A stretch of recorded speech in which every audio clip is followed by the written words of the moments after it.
مبارک سلسلے کا 7واں حلقہ سماعت فرمائیں۔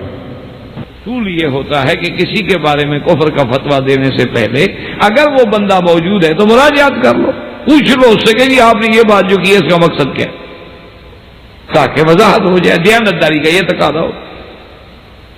تو اب جناب بات کو سمجھیں کہ اللہ پاک نے جتنے عالم بنائے ہیں یہ ہمارا عقیدہ ہے، علماء اہل سنت والجماعت کا یہ عقیدہ ہے، سلفن خلفن بالکل ہر لحاظ سے اس میں کوئی خلاف اور اختلاف نہیں۔ اور یہ بات ہمیشہ یاد رکھا کریں کہ منصوص مسئلے میں کبھی اختلاف ہوتا ہی نہیں، جو مسئلہ نص سے ثابت ہوگا اس میں کبھی جھگڑا نہیں ہوگا۔ اب ائمہ اربعہ ہیں، فقہاء اربعہ ہیں، اہل حدیث علماء ہیں، کوئی کہتا ہے کہ مغرب کی نماز 3 رکعت کے بجائے 4 رکعت پڑھو، اس میں کیوں نہیں اختلاف ہوتا؟ کہ فجر کی نماز جو ہے 2 رکعت نہیں بلکہ 4 رکعت ہے، ظہر کی نماز 4 رکعت نہیں بلکہ 3 ہے، اس میں کبھی اختلاف ہوا ہے؟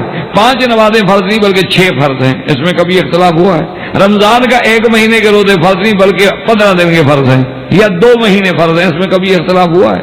عرفات جو ہے وہ 9 کو ہوگا، 7 کو کوئی کہہ دے، کوئی 6 کو کہہ دے، کوئی اختلاف نہیں۔ جو چیزیں نص سے ثابت ہیں، جھگڑا کس بات کا؟ ہمیشہ اصول یاد رکھا کریں کہ جو مسائل منصوص ہوں گے اس میں کبھی اختلاف نہیں۔ تمام ائمہ رحمت اللہ علیہم اجمعین، اللہ سب کی قبروں پہ کروڑوں رحمتیں نازل فرمائے، اللہ پاک ان کی محنتوں کو قبول فرمائے، اور اللہ ہمیں ان کے بارے میں صحیح فہم عطا فرما دے کہ اس میں قطعاً جھگڑا نہیں ہوتا۔ ہمیشہ اختلاف کب ہوتا ہے؟ فروعی مسائل میں۔ اختلاف کب ہوتا ہے؟ جہاں 2 حدیثیں معارض آ جائیں۔ اختلاف کب ہوتا ہے کہ ایک صحابی نے حضور سے حدیث سنی، جہاد کرتے کرتے کرتے وہ تو چین جا پہنچا، اس نے ساری دنیا کو وہی حدیث پڑھا دی حضور کی جو اس کو یاد تھی، اس کے بعد جو حکم آیا اس کو ملا ہی نہیں بیچارے، اس کو تو پہنچا ہی نہیں۔ پہلے زمانے میں ہوائی جہاز تو تھے نہیں، موبائل ٹیلی فون تو تھا نہیں کہ فون کر کے پوچھ رہے تھے کہ جناب کوئی دوسرا آرڈر تو نہیں ہوا، وہ تو سن کے چلا گیا، پیدل جہاد کرتے کرتے کرتے کرتے اصفہان جا پہنچے، چین جا پہنچے، انہوں نے اندلس جا پہنچے، اسپین جا پہنچے، پوری دنیا کو الحمدللہ انہوں نے فتح کر لیا۔ اور لیکن وہاں جانے کے بعد رات دن جہاد ہے، دن گھوڑے کی پشت پہ گزرتا ہے، رات مسلح پہ گزرتی ہے۔ ان کو جو سنا تھا نے کہا قال رسول اللہ، بس۔ اس لیے اللہ تبارک و تعالی سب کی محنتوں کو قبول فرمائے، اللہ تبارک و تعالی سب پہ رحمتیں فرمائے، اور اللہ ہمیں بھی صحیح بات کے سمجھنے کی توفیق عطا فرمائے اور صحیح راستے پہ چلنے کی توفیق عطا فرمائے۔ اب جناب سمجھیں کہ اللہ نے جتنے جہان پیدا کیے ہیں، سب سے پہلے تو ایک جہان ہے جس کا نام عالم ارواح، اس کے بعد ایک جہان ہے جس کا نام عالم دنیا، اس کے بعد ایک جہان ہے جس کا نام عالم برزخ ہے، اس کے بعد ایک جہان ہے جس کا نام عالم آخرت۔ یہ بات یاد رکھیں، اس میں کسی کا اختلاف نہیں، کوئی جھگڑا نہیں۔ عالم ارواح ہے، عالم دنیا ہے، عالم برزخ ہے، عالم آخرت ہے، ایک اور عالم ہے اس کے بارے میں اختلاف ہے، کیونکہ اللہ کے لیے تو کئی عوالم ہیں۔ اب ہمارے سامنے دیکھیں نا، ایک دنیا ہے نا، ہم تو اسی دنیا میں گویا کہ رہ گئے نا، تو ورنہ تو اللہ عالم کتنے اللہ تبارک و تعالیٰ کے ہاں۔ یہ دنیا جو ہے نا، یوں سمجھ رہے ہیں کہ چاند سے بھی چھوٹی ہے۔ یہ سورج جو ہے نا، یہ آپ کی دنیا زمین جو ہے اللہ نے جو پیدا کی ہے، اس کو اگر 16 سے ضرب دے کے 16 دفعہ پھیلائے نا، پھر بھی یہ سورج سے چھوٹی ہے۔ یعنی آپ اندازہ کریں کہ اللہ کے نظام، اللہ کی قدرتوں کا دیکھیں، آپ حیران ہو جائیں۔ 1,80,600 دفعہ انسان کا دل دھڑکتا ہے دن میں، 1,80,600 دفعہ دل دھڑک رہا ہے۔ آپ بنائیں جناب کوئی مشینری ایسی کبھی کہ 70 سال کی عمر ہو، روزانہ اتنی دفعہ دھڑکے اور پھر خراب نہ ہو۔ آپ مجھے کوئی لوہا دکھائیں، آپ نے دیکھا ہوگا کہ آپ حمامات میں دیکھتے ہیں نا، کہیں اگر پانی کا قطرہ لیک ہو جائے پائپ سے اور ایک جگہ گرتا رہے تو وہ پتھر میں سوراخ کر دیتا ہے، لیکن اللہ نے ہمیں کیسے اعضاء و بدن دیے ہیں، 100 سال بیٹھ رہے ہیں، اٹھ رہے ہیں، یہ اگر فولاد کے ہوتے تب بھی گھس گئے ہوتے۔ تو اللہ کی قدرتوں کو پہچانے، اس لیے قرآن کہتا ہے کہ نحن خلقناہم وشددنا اسرہم. کیسا اللہ نے مضبوط بنایا. تو اس لیے جناب ایک اور عالم ہے، سمجھیں. یہ اختلاف بھی بعض اوقات اسی لیے ہوتے ہیں کہ وہ باتیں ہمارے یعنی ابھی تک فہم میں نہیں آئی ہوتی، عقل میں نہیں آئی ہوتی، ابھی علم وہاں پہنچا نہیں ہوتا. یوں سمجھے، جیسے میں نے آپ کو بتایا تھا نا کہ اس وقت دنیا میں ایک بہت بڑا ڈاکٹر ہے، ڈاکٹر کیتھی مور، جو ورلڈ کا مانا ہوا ڈاکٹر ہے ایمبریالوجی کے بارے میں. ایمبریالوجی کہتے ہیں بچے کے نشو و نما، پیدائش کے مراحل کے بارے میں. پوری دنیا میں وہ ایک نامور آدمی ہے. جب اس نے قرآن پڑھا نا جی، تو وہ تو دنگ ہو کے رہ گیا. اس نے کہا کمال ہے، 1400 سال پہلے اللہ کے نبی محمد مصطفیٰ نے یہ بات بتائی ہے جہاں ہمارا علم اب پہنچا. اب آپ دیکھیں گے، حیران ہوں گے کہ ساری دنیا کے ڈاکٹر اس بات کے قائل ہی نہیں تھے کہ عورت میں بھی مادہ منویہ ہوتا ہے. وہ نہیں مانتے. وہ کہتے ہیں عورت میں منی نہیں ہو. وہ بالکل منکر ہیں اس بات کو. کہتے ہیں کہ عورت میں منی. اچھا، ہمارے قدیم ادیبا بھی منکر ہیں.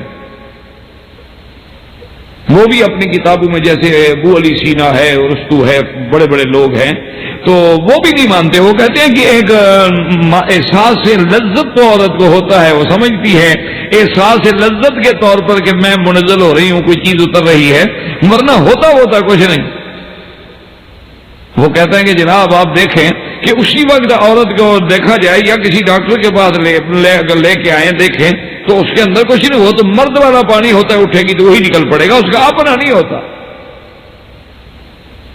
وہ کہا اچھا جی، وہ بھائی انہوں نے کہا کہ بھائی یخرج من بین الصلب والترائب. تو انہوں نے کہا جی صلب کا معنی پشت ہے، ترائب کا معنی سینہ. یہ کہاں لکھا ہوا کہ صلب مرد کی ہو، ترائب عورت کی ہو؟ تو مرد کی پشت اور سینے کے درمیان سے پانی گرتا ہے. انہوں نے کہا یہ تو ہم بھی مانتے. نے کہا بھائی نا صلب والترائب ہے نا، یہ پشت ہے، یہ سینہ ہے، تو اب پانی درمیان میں ہی ہے نا. یہ کہاں لکھا ہوا ہے کہ صلب سے مراد تو صلب الآباء ہے اور ترائب سے مراد ترائب امہات ہے؟ وہ کہتے ہیں یہ تو آپ کی تعویل ہے، قرآن تو یہ نہیں کہتا. تو بہرحال لیکن ہمارے پاک نبی نے ہمیں خبر دی صلی اللہ علیہ وسلم نے کہ اللہ کے نبی نے فرمایا نہ، مرد کی بھی منی ہے، عورت کی بھی منی ہے.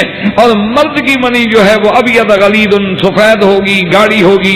عورت کی منی جو ہے اصفر رقیق، پیلی ہوگی، پتلی ہوگی. اور کبھی غلب ماء الرجل، کبھی غلب ماء المرأة. حضور نے 1400 سال خبر دی. یہ ابھی 4 ہفتے پہلے کی بات ہے، جو پوری دنیا میں اطباء کا یعنی سیمینار ہوا ہے پیرس میں، تو اس میں انہوں نے اقرار کیا ہے کہ صدق رسول اللہ صلی اللہ علیہ وسلم. انہوں نے اعتراف کیا ہے باقاعدہ. وہ کہتے ہیں کہ اللہ کا نبی سچ ہے. وہ کہتے ہیں کہ ہم تو جھوٹ بولتے رہے، ہم تو دھوکے میں رہے، ہم تو غلط فہمی میں رہے، تو باقی عورت کا پانی ہوتا ہے. تو اب آپ اندازہ فرمائیں کہ اسلام وہ اچھا. اور اس کے بعد وہ اسی بات پہ حیران ہیں. وہ کہتے ہیں کہ جو جہاز اب ہم نے بنا لیے ہیں کہ باریک سے باریک چیز جو ہے، یعنی انسان کے مادہ منویہ میں جو جراثیم ہیں، جرثومے ہیں، وہ بھی ہم جہاز سے دیکھ لیتے ہیں کہ اس میں کتنے جرثیمے ہیں.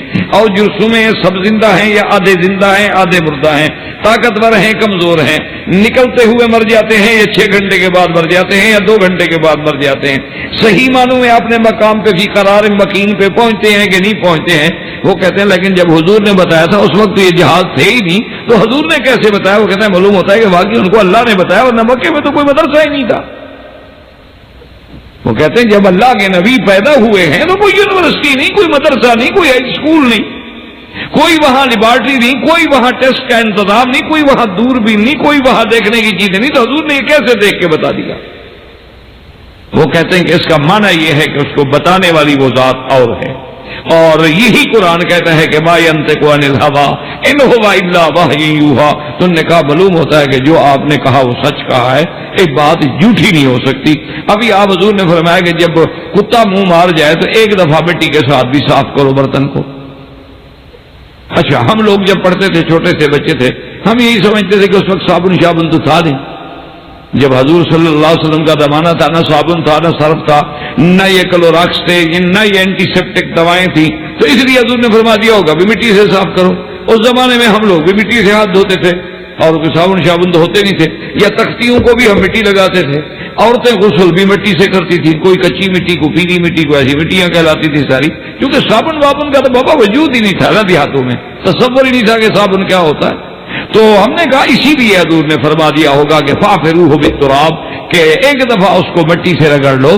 لیکن جناب یہ بات اب سمجھ آئی کہ جب دنیا کے علم نے ترقی کی اور اس مقام پہ پہنچا کہ ان کو اعتراف کرنا پڑا کہ کتے کے منہ میں ایک ایسا جرثومہ پایا جاتا ہے کہ اگر وہ کسی برتن میں لگ جائے ماں سوائے مٹی کے وہ مرتا ہی نہیں، آگ میں بھی ڈالو وہ نہیں مرتا، آگ میں جلا دو نا اس برتن کو وہ جراثیم نہیں مرتا، اچھا مٹی ڈال دو مر جاتا ہے۔ تو کہتے ہیں یہ بات آخر اس کا مطلب ہے کہ اللہ کے نبی نے جو کچھ کہا ہے تو اس کے پیچھے کوئی طاقت اور ہے جو بتلا رہی ہے، ورنہ اس وقت کون سی دوربین تھی جیسے جراثیم دیکھے تھے حضور نے کہ کتے کے منہ میں فلاں جراثیمہ ہوتا ہے، اور بلی کے بارے میں نہیں فرمایا کہا انہا من الطوافین، اور طواف کا کوئی حرج نہیں، اگر بلی منہ مار جائے کوئی بات نہیں، ہاں یہ نہیں کہ تارا کوئی غلط چیز کھا کے بیٹھی ہو، اس لیے فقہا کہتے ہیں یہ دیکھا کرو، یہ تو نہیں کہ پہلے چوہے کا خون منہ کو لگا کے آ جائے اور پانی آپ کو بلی بس ٹھیک کوئی حرج نہیں، حالات ہیں بلی کے، بلیاں تو چوہے کھانے کی بادشاہ ہوتی ہے نا، اللہ وہاں فرمائے جس مکان میں آ جائے چوہے بھاگ جاتے ہیں۔ اب تو خیر دور بدل گیا ہے، اب تو میرے خیال میں بلیاں چوہے نہیں ڈرتے، بلیاں ڈرتی ہیں، جیسے کسی زمانے میں اب خواتین خاون سے ڈرتی تھی، جیسے اب خاون خواتین سے ڈرتے، یہ دور ہے، تبدیلیاں حیوانات میں بھی آ رہی ہیں اور انسانوں میں بھی آ رہی ہیں، اور یہ آتی چلی جائیں گی، پتہ نہیں آگے کہاں تک جاتی ہیں۔ جیسے وہ ایک عورت نے کہا جی آزادی، میں نے کہا بیٹی آزادی کا مجھے مفہوم تو سمجھاؤ، اس کی کوئی حد بھی ہے کہ آپ آزادی مانگتی آ رہی ہیں، آزادی، ہم عورتوں کو آزادی ملنی چاہیے، آزادی ملنی چاہیے، آزادی، اس کا کوئی ٹارگیٹ تو ذرا مجھے بتا دو نا کہ کہاں تک کی آزادی آپ کو چاہیے، ٹارگیٹ معین کریں تاکہ پھر ہم غور کریں کہ اس وقت تک اسلام آپ کو آزادی دے سکتا ہے کہ نہیں دے سکتا۔ تو اب جناب سمجھیں ایک اور عالم ہے، اس کو کہتے ہیں عالم مثال، عالم مثال۔ اچھا یہ عالم مثال کی بات کیوں ہوئی کہ علماء کو مسائل حل کرنے کے لیے اس مقام پہ پہنچنا پڑا کہ بھی انبیاء لیلۃ المعراج میں 1,24,000 پیغمبر جو ہے وہ مسجد اقصی میں کھڑا ہے۔ اچھا پھر حضور آسمانوں پہ جاتے ہیں، پھر سب آسمان پہ پہنچ گئے، پھر حضور واپس آ رہے ہیں، پھر وہ مسجد اقصی میں کھڑے ہیں، حضور گزر رہے ہیں تو وہ قبر میں نماز پڑھ رہے ہیں۔ کہتے ہیں یہ کیا؟ میں نے کہا کہ یہ تو مسئلہ حل نہیں ہوتا کہ اگر انبیاء آ گئے مسجد اقصی میں تو قبر میں کون ہے، اور اگر قبر میں نہیں ہے تو قبر تو بغیر نبی کے رہ گئی۔ اچھا پھر اس کے بعد جو ہے وہ پہلے آسمان پہ بھی پہنچ گئے، دوسرے پہ، تیسرے پہ، چوتھے پہ، پانچویں پہ، اور بالکل بئی عالم پہنچ گئے کہ حضور فرماتے ہیں کہ جب میں 7ویں آسمان پہ پہنچا تو میں نے دیکھا کہ ایک خوبصورت انسان ہے اور سفید داڑھی مبارک ہے اور سینے تک داڑھی مبارک ہے، اور حضور نے فرمایا میں اس کا کیا حسن و جمال بیان کروں، بس یوں سمجھ لو کہ میری شکل ہے۔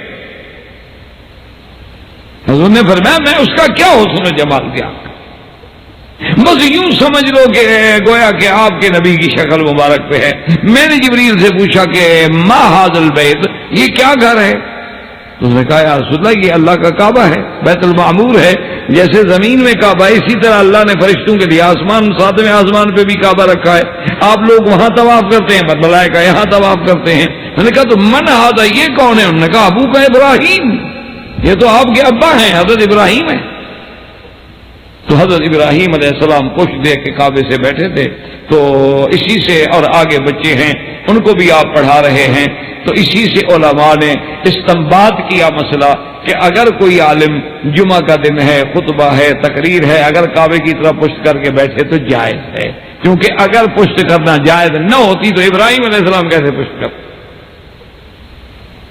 تو اب جناب یہ ہے کہ حضور صلی اللہ علیہ وسلم فرمایا کہ میں آگے بڑھا اور میں نے کہا السلام علیکم، میں نے سلام کیا تو انہوں نے مجھے جواب بھی دیا کہ وعلیکم السلام مرحبا بالابن الصالح والنبی الصالح، تو انہوں نے بھی کہا میں اپنے بیٹے کو مرحبا کہتا ہوں۔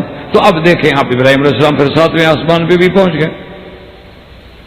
اسی طرح اب اتنا بڑا لکھا ہے کہ حضور واپس آ رہے ہیں، موسیٰ علیہ السلام مل گئے، انہوں نے کہا کہ ماذا فرض علیک وعلی امتک یا محمد صلی اللہ علیہ وسلم، حضور آپ پر اور آپ کی امت پہ کچھ فرض کیا؟ اللہ نے کہا 50 نمازیں۔ انہوں نے کہا ارجع الی ربک، انہوں نے کہا جی واپس جائیں اپنے رب کے پاس، فسلہ التخفیف، اور اپنے رب سے جا کے معافی مانگے، میری امت 3 نمازیں نہیں پڑھتی، آپ کی امت 50 پڑھے گی۔ یہ علم غیب نہیں تھا، یہ بھی ہمارے لوگ کہہ دیتے دیکھو جی موسیٰ علیہ السلام کو علم غیب تھا، علم غیب نہیں تجربہ ہے، وہ امت کو بھگت چکے ہیں، ان کو پتہ ہے کہ امتوں کا کیا حال ہے۔ یہ علم غیب نہیں ہوتا، علم غیب خاصہ خدا ہے، ہمیشہ یاد رکھیں وخاصۃ الشیء لا یوجد فی غیرہ، کبھی خاصہ کا معنی ہی یہ ہوتا ہے کہ کسی دوسرے میں نہ پایا جائے۔ تو اس لیے اب آپ سمجھیں، انہوں نے کہا ارجع الی ربک فاسألہ التخفیف، حضور نے فرمایا اچھا، تو حضور واپس گئے، اللہ نے فرمایا چلو 5 معاف کر دی، 45 پڑھا کریں۔ واپس آئے، انہوں نے کہا کہ کیا ہوا، انہوں نے کہا اللہ نے 5 کی تو رعایت فرما دیے۔ نے کہا ارجع الی ربک یا محبت، حضور واپس جائیں معافی مانگیں، کہاں 45 پڑھتی ہے امت۔ بہرحال اب یہ ایک مستقل علم ہے، مستقل بحث سے ہیں کہ حضور کہاں کھڑے تھے، کہاں سے واپس جاتے تھے اور کیسے واپس جاتے تھے، پیدل چل کے جاتے تھے، کس چیز میں جاتے تھے حضور، اور جا رہے ہیں اور پھر آ بھی رہے ہیں، 5 کی معافی ہو رہی، اور اللہ میاں بھی ایک دفعہ نہیں معافی فرما دیتے، حالانکہ فیصلہ تو ہو چکا ہے، اللہ کو تو علم ہے کہ میں نے کتنا معاف کرنا ہے، کسی چیز کے پیدا ہونے سے پہلے بھی علم ہے، پیدا ہونے کے بعد بھی علم، لیکن جناب وہ 5 کی ہی معافی مل رہی ہے، اگر اس کی کوئی وجہ، اس کی کوئی حکمت، حدیث میں مبارک میں لفظ ہے بس ارجع الی ربک فاسألہ التخفیف۔ آخر میں جا کے فیصلہ ہوا کہ اللہ نے فرما دیا کہ محمد مصطفیٰ صلی اللہ علیہ وسلم، ہم نے آپ کی امت پہ رحمت کر دی ہے کہ آپ کی امت جو ہے نمازیں 5 پڑھے، لیکن ہم لکھیں گے 50۔ یہ میرا احسان ہے کہ من جاء بالحسنۃ فلہ عشر امثالھا، ایک کی 10 نیکیاں، جب 5 پڑھیں گے تو ہم 50 لکھیں گے، کیونکہ ما یبدل القول لدی، میرا قول کبھی بدلا نہیں کرتا، میرا حکم بھی وہی رہا، 50 بھی رہ گئی اور 5 میں تخفیف بھی ہو گئی کہ امت تو 5 پڑھے گی لیکن لکھا 50 جائے گا۔ اس حدیث کو پتہ ہے کہ قادیانی نے کیسے سمجھا؟ مرزا غلام احمد قادیانی علیہ ما علیہ، اس نے جناب یہ سمجھا، اس نے ایک دفعہ اعلان کیا اپنے مریدوں کو کہ میں ایک کتاب لکھ رہا ہوں جس کی 50 جلدیں ہوں گی، تو اس کے لیے ہر مرید میرا جو ہے، میرا ماننے والا، مجھے نبی سمجھنے والا، میری عقیدت رکھنے والا، وہ فوری طور پہ اتنے پیسے جو ہیں وہ جمع کرا دیں، کتابوں کے پیسے جمع کرا دیں کہ 50 جلدوں کی میں ایک کتاب لکھ رہا ہوں۔ انہوں نے کہا جی ٹھیک ہے، آپ مرید ہیں اس کے، اللہ معاف کرے، جب اللہ ہدایت نہ دے تو کون ہدایت دے سکتا ہے؟ بڑے بڑے لوگ، آپ حیران ہوں گے، بڑے بڑے 12 لا، بڑے بڑے PhD، یہ نہیں کہ جاہل، بڑے بڑے ڈاکٹر، بڑے بڑے وکلاء، بڑے بڑے پڑھے لکھے لوگ اس کے چکر میں، اللہ معاف کرے۔ بہرحال اس نے کتابیں لکھی 5۔ اب کچھ لوگوں کو پتہ لگا کہ کتابیں تو 5 چاہیے، تو انہوں نے اخباروں میں اشتہار دینے شروع کیے کہ مرزا صاحب آپ نعوذ باللہ ثم نعوذ باللہ دعوی نبوت کرتے ہیں، نبی تو سچے ہوتے ہیں، آپ نے 50 کتابوں کا اعلان کیا تھا، ہم نے پیسے بھی 50 کے بھیج دیے، لیکن کتابیں تو ابھی تک ہمیں 5 جلدیں ملی ہیں، 45 جلدیں کب ملیں گی؟ کچھ ہمارے لوگوں نے یعنی اخباروں میں دینا شروع کر دیا ان کو چھیڑنے کے لیے۔ اچھا وہ بات پھیلتی پھیلتی پھیل گئی، وہ بات جو ہے پھیلتی چلی گئی، جب زیادہ پھیلی تو آخر مرزا تک بھی پہنچ گئی۔ تو مرزا صاحب نے جواب دیا، اس نے کہا کہ کمال کی بات ہے، نبی کبھی جھوٹ نہیں بولتے اور میں نے بھی کبھی جھوٹ نہیں بولا، بات اتنی سی ہے کہ جیسے اللہ 5 پڑھو تو 50 لکھ دیتے ہیں، تم میری 5 کو 50 سمجھ لو، جیسے 5 نمازیں پڑھتے ہو 50 لکھی جاتی ہیں، حالانکہ پڑھتے تم 5 ہو، تو کیا اللہ میاں نے بھی آپ سے کوئی غلط بیانی کی ہے؟ تو میں نے بھی کوئی غلط بیان نہیں کی، 5 ہی لکھی ہے نا، تم اس کو 50 سمجھو، ایک نقطہ ہی دینا ہے نا، تم اس کو 50 سمجھ لو۔ تو اللہ تبارک و تعالی رحمت فرمائے۔ تو بہرحال اب ہم دیکھتے ہیں، یعنی ایک نمبر بار کے سب سے پہلے آپ دیکھیں کہ عالم ارواح، عالم ارواح میں اللہ نے ارواح پیدا کی، اور روح کیا ہے؟ اللہ کے سوا کوئی نہیں جانتا۔ ایک بات ہمیشہ یاد، اس میں تو کوئی شک نہیں، روح ایک لطیف چیز ہے، لیکن لا یعلم، یسألونک عن الروح قل الروح من امر ربی وما اوتیتم من العلم الا، لیکن ہمارا ایمان ہے، ہمارا عقیدہ ہے، قرآن پاک بتلاتا ہے کہ اللہ پاک نے جتنے ارواح پیدا فرمائے ہیں، پھر آدم علیہ السلام کی پشتے ان کو نکالا گیا، اور پھر اللہ نے ان سے 2 ہی وعدے لیے، صرف 2 وعدے لیے۔ اب دیکھیں کہ کیا کیا وہ وعدے ہو رہے ہیں عالم ارواح۔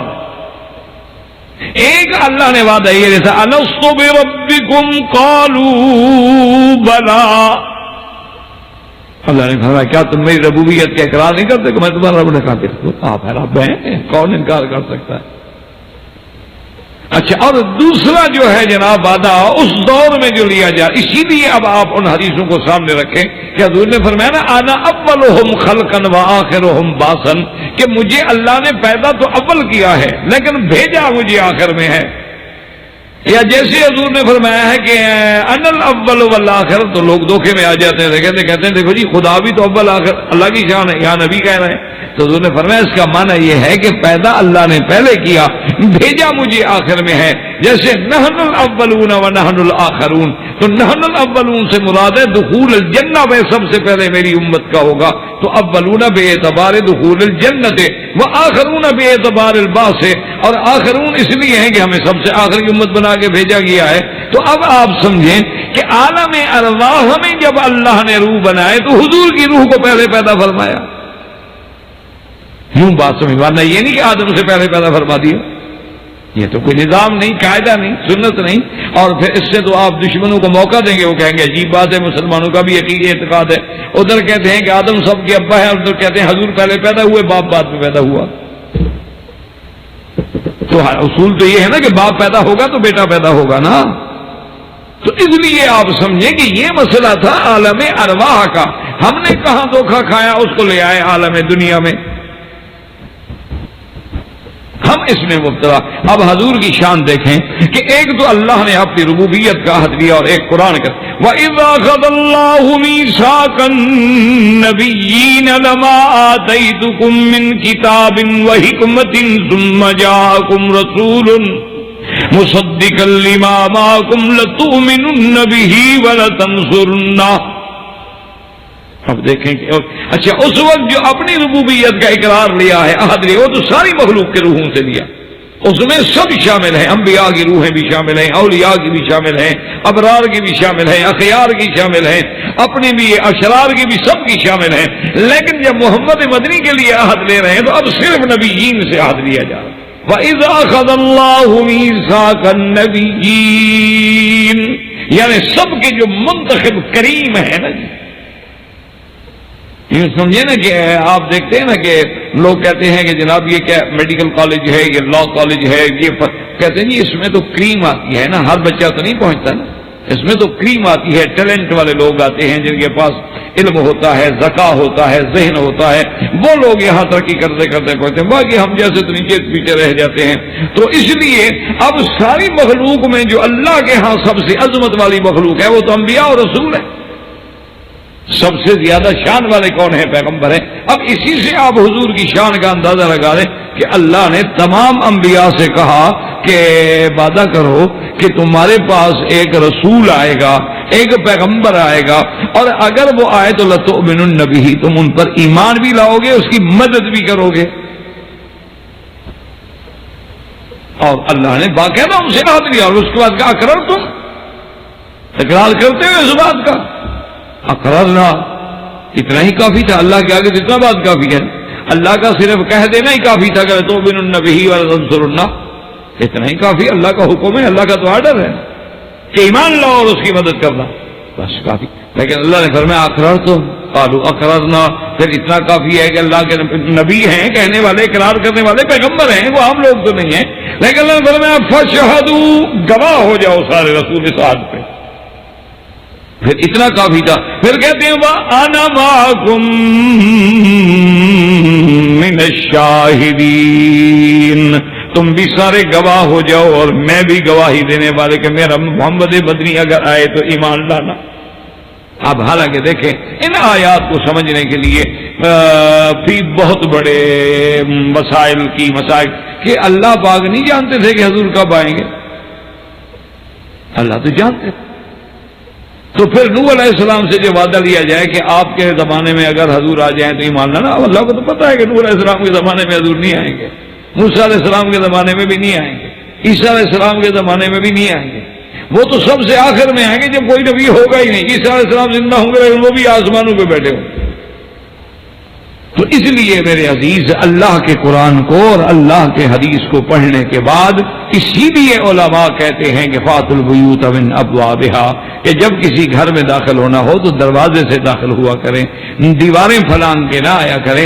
جو آدمی محض پھر اپنے عقل پہ، اپنی آراء پہ، اپنی فکر کے بھروسہ کرتے ہیں، وہ لازمی بات ہے کہ پھر کہیں نہ کہیں ٹھوکر کھا جائے. یہ اصول اسی لیے ہمارے بڑے بڑے لوگ، بڑے بڑے اسکالر، بڑے بڑے مفکر، بڑے بڑے مدبر، بڑے بڑے مانے ہوئے رائٹر، بڑی اعلیٰ سے اعلیٰ کتابیں لکھنے والے لوگ، لیکن ایسی غلطیاں کر گئے، اللہ معاف کرے کہ دلو فاضلو، خود بھی گمراہ ہو گئے، لوگوں کو بھی گمراہی میں ڈال گئے.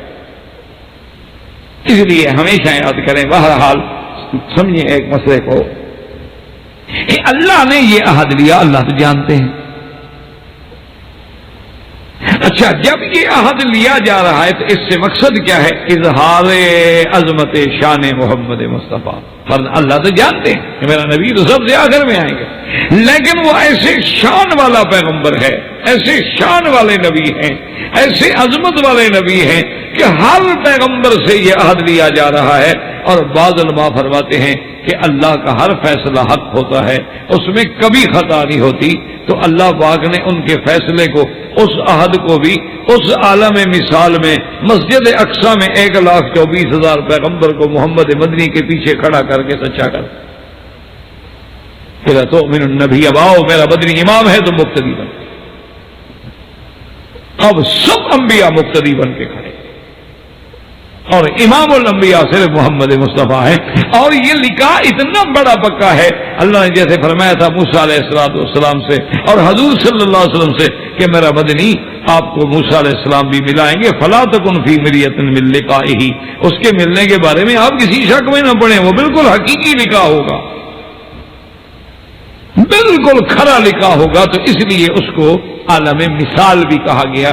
تو اب دیکھیں کہ عالم ارواح میں بھی اللہ نے سب سے زیادہ شان کس کی رکھی؟ محمد مصطفیٰ.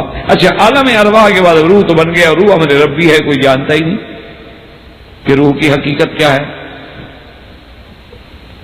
اور نہ کوئی بتلا سکتا ہے. بعض لوگ تو پھر ایسے ہوتے ہیں نا، اسے دماغ کھپانے کے لیے، جیسے ایک آدمی نے بڑا شور مچا دیا کہ اس نے امام محمد رحمت اللہ علیہ جو تھے نا، امام محمد ابن حسن شیبانی، جب یہ بچے تھے امام ابو حنیفہ رحمت اللہ علیہ کے شاگردوں میں تھے، تو ایک جناب وہ اس دور میں ایک پادری آیا اور اس نے بڑا شور کیا، اور حضرت ابھی بچے تھے گزر رہے تھے، اور وہ پادری جو ہے جناب بڑا شور کر، وہ بھی بچے تھے جا کے کھڑے ہو گئے. اب جناب اس نے جہاں اور سوالات کیے تو وہاں ایک سوال اس نے یہ بھی کیا کہ اچھا جناب یہ بتاؤ کہ سورج کا رخ جو ہے، سورج کا منہ کس طرف ہے؟ اب لوگ پریشان، کیسے بتائیں ابھی سورج کا منہ کس طرف ہے، سورج کا رخ کس طرف ہے، کدھر دیکھ رہا ہے سورج، ادھر ادھر ادھر کدھر دیکھ رہا ہے؟ تو سب بڑے گھبرائے. تو اس وقت امام محمد بن حسن شیبانی بہت چھوٹے تھے، 7-8 سال کی عمر تھی، کسی مدرسے میں پڑھتے تھے. تو وہ ایسے آگے چلتے آئے اور چلتے چلتے آگے انہوں نے کہا ادھر آؤ، کیا بات ہے؟ انہوں نے کہا کہ سوال، نے کہا اس کا جواب تو کوئی مشکل نہیں ہے، میں جواب دیتا ہوں. اب لوگوں نے پیچھے ہٹایا، انہوں نے کہا بچہ ہے کیا جواب دے گا، ہمیں شرمندہ کرے گا. اس نے کہا چھوڑیں اس کو، بات کرنے نے کیا ہے. اس نے کہا دیکھو بات سنو، سورج تو بہت دور ہے، شمع منگاؤ، یا کوئی شمع تو ایک شمع منگائے گی، اس کو اس نے جلایا امام محمد نے. انہوں نے کہا کہ پادری صاحب آپ یہ بتائیں کہ اس کا رخ کس طرف ہے؟ اب ان کا یہ تمہارے آگے رکھی ہے، قریب ہے، دیکھ سکتے ہو، ہاتھ لگا سکتے ہو، چھو سکتے ہو، تم اس کے رخ کے بارے میں نہیں بتا رہے، ہم سے اس کا پوچھ رہے ہو جو ہم ہاتھ بھی نہیں لگا سکتے، دیکھ بھی نہیں سکتے، چھو بھی نہیں سکتے. اس کا تم بتا دو، اس کا میں بتا دیتا ہوں. تو اب قاضی صاحب کو عقل جواب دے گا. انہوں نے کہا بھی ہم تو پکڑ گئے، تو بچہ ہمیں الجھا گیا. تو اس لیے ہمیشہ یاد رکھیں کہ بات سمجھنا، پڑھ لینا، گزر جانا بڑا آسان ہوتا ہے، لیکن اس کی گہرائیوں میں اور اس کے حقائق کے امور تک پہنچنا جو ہے، اچھا اور وہ کیسے حاصل ہوگا؟ ماں سوا اللہ کی مدد کریے. فمن یرد اللہ ان یہدیہ یشرح صدرہ للاسلام، جب تک وہ نور نہ ہو رب کی طرف سے تو سینہ کیسے کھلے، اور جب وہ نور نہ ہو تو نظر کیسے ہے؟ نظر تو صرف ہمیں لفظ ہی آئیں گے اور اسی میں ہم ٹھوکر کھا کے رہ جائیں گے۔ تو اس لیے اب جناب دیکھیں کہ ہمارا عقیدہ ہے اور ایمان ہے کہ عالم ارواح میں بھی اللہ نے جو شان سرکار دو عالم کی روح کو بخشی ہے وہ کسی کو نہیں ہو، اسی لیے اللہ نے آپ کے ارواح کو پیدا فرمایا۔ اس سے بڑی کیا شان ہوگی کہ تمام رسول جو آنے والے ہیں ان سے عہد لیا جا رہا ہے۔ اچھا اب آپ عالم دنیا میں آ جائیں، اب اس روح کو کسی قالب میں تو آنا ہے نا، اب کہاں اتاریں؟ سورج میں، چاند میں، تاروں میں، کہاں اتارا جائے؟ سورج کی بڑی روشنی ہے، بڑے فوائد ہیں، لیکن اس کا تو عقل ہی نہیں۔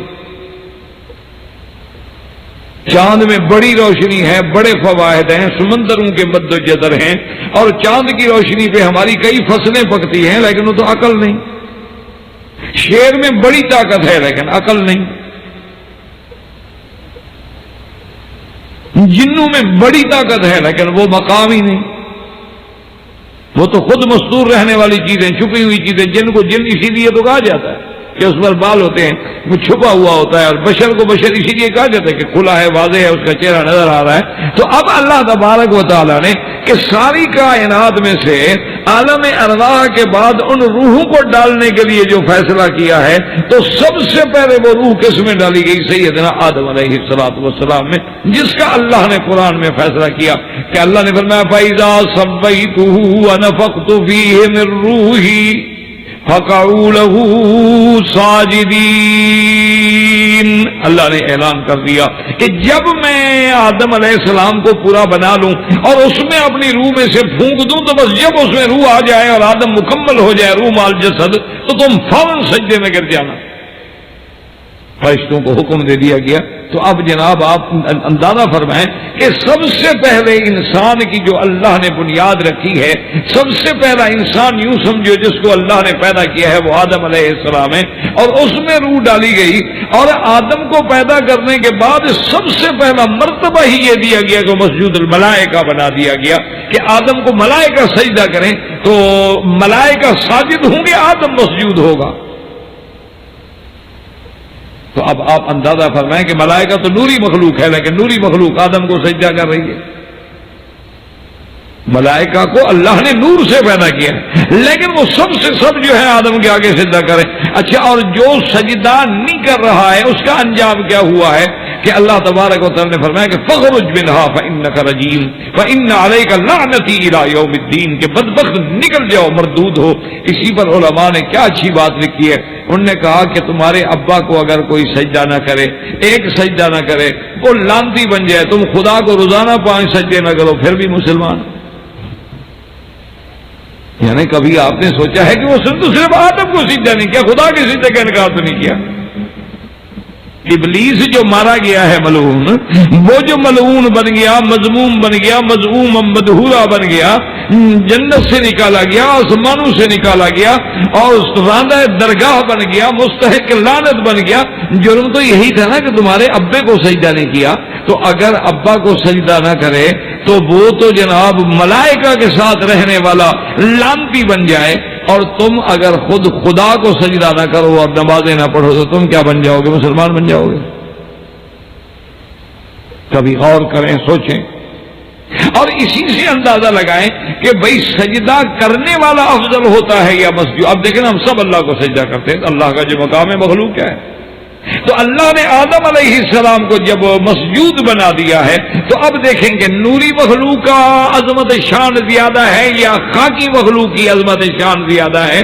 اب سب سے پہلا انسان آدم علیہ السلام پیدا ہوا ہے، وہ آدم جس کی روح پہلے پیدا ہو چکی تھی، اور اسی آدم سے اللہ نے حضور صلی اللہ علیہ وسلم کے لیے بھی عہد لیا تھا۔ تو اب اسی سے اندازہ کریں کہ مقام بشر کیا ہے، مقام آدم کیا ہے، مقام انسان کیا ہے، اور اگر خدا نہ کرے، اگر بشریت سے نبوت کو نکال دیا جائے تو باقی ہمارے پلے میں رہتا کیا ہے؟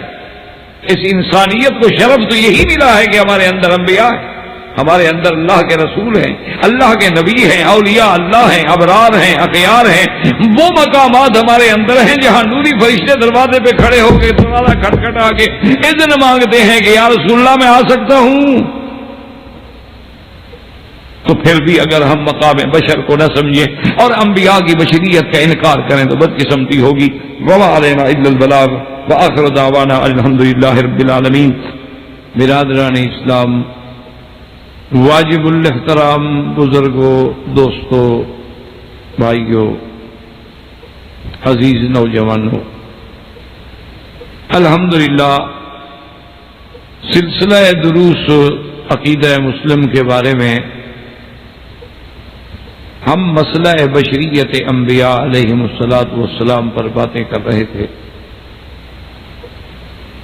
کیونکہ جیسے جز اول کا تعلق توحید سے ہے، اسی طرح جز ثانی کا تعلق جو ہے وہ ایمان بالرسالت سے ہے. اور یہ عقیدہ ہے کہ جب ہمارا ایک پیغمبر پہ ایمان ہوگا تو تمام پیغمبروں پہ ایمان ہوگا، اور اگر خدا نہ کرے ایک پیغمبر کا انکار ہوگا تو گویا تمام پیغمبروں کا انکار. یعنی آج اگر ہم سرکار دو عالم سیدنا محمد الرسول اللہ صلی اللہ علیہ وسلم کی رسالت کا اقرار کرتے ہیں تو معنی یہ ہے کہ ہم تمام انبیاء پر ایمان لاتے ہیں. لا نفرق بین احد من الرسل. ہم یہ کبھی نہیں کر سکتے کہ ایک پر ایمان لائیں اور ایک پہ ایمان نہ لائیں. اسی طرح جو لوگ عیسیٰ علیہ السلام پر ایمان لائیں لیکن حضور پہ ایمان نہ لائیں تو پھر وہ بھی مسلمان شمار نہیں ہوں. اچھا، اگر ہم حضور پہ ایمان لائیں اور نعوذ باللہ عیسیٰ علیہ السلام پہ ایمان نہ لائیں یا موسیٰ علیہ السلام کا انکار کریں تو پھر بھی ہم مسلمان نہیں ہیں.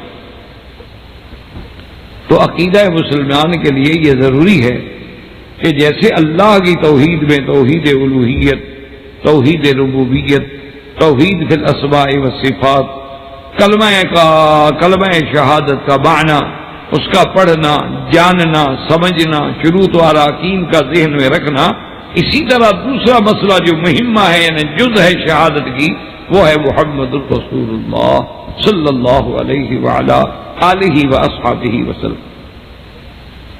تو اسی ضمن میں یہ ہمارا عقیدہ ہے کہ محمد مصطفیٰ اللہ کے رسول ہیں. تو اب سب سے پہلی بات اس میں ہے کہ سرکار دو عالم صلی اللہ علیہ وسلم اور دیگر انبیاء،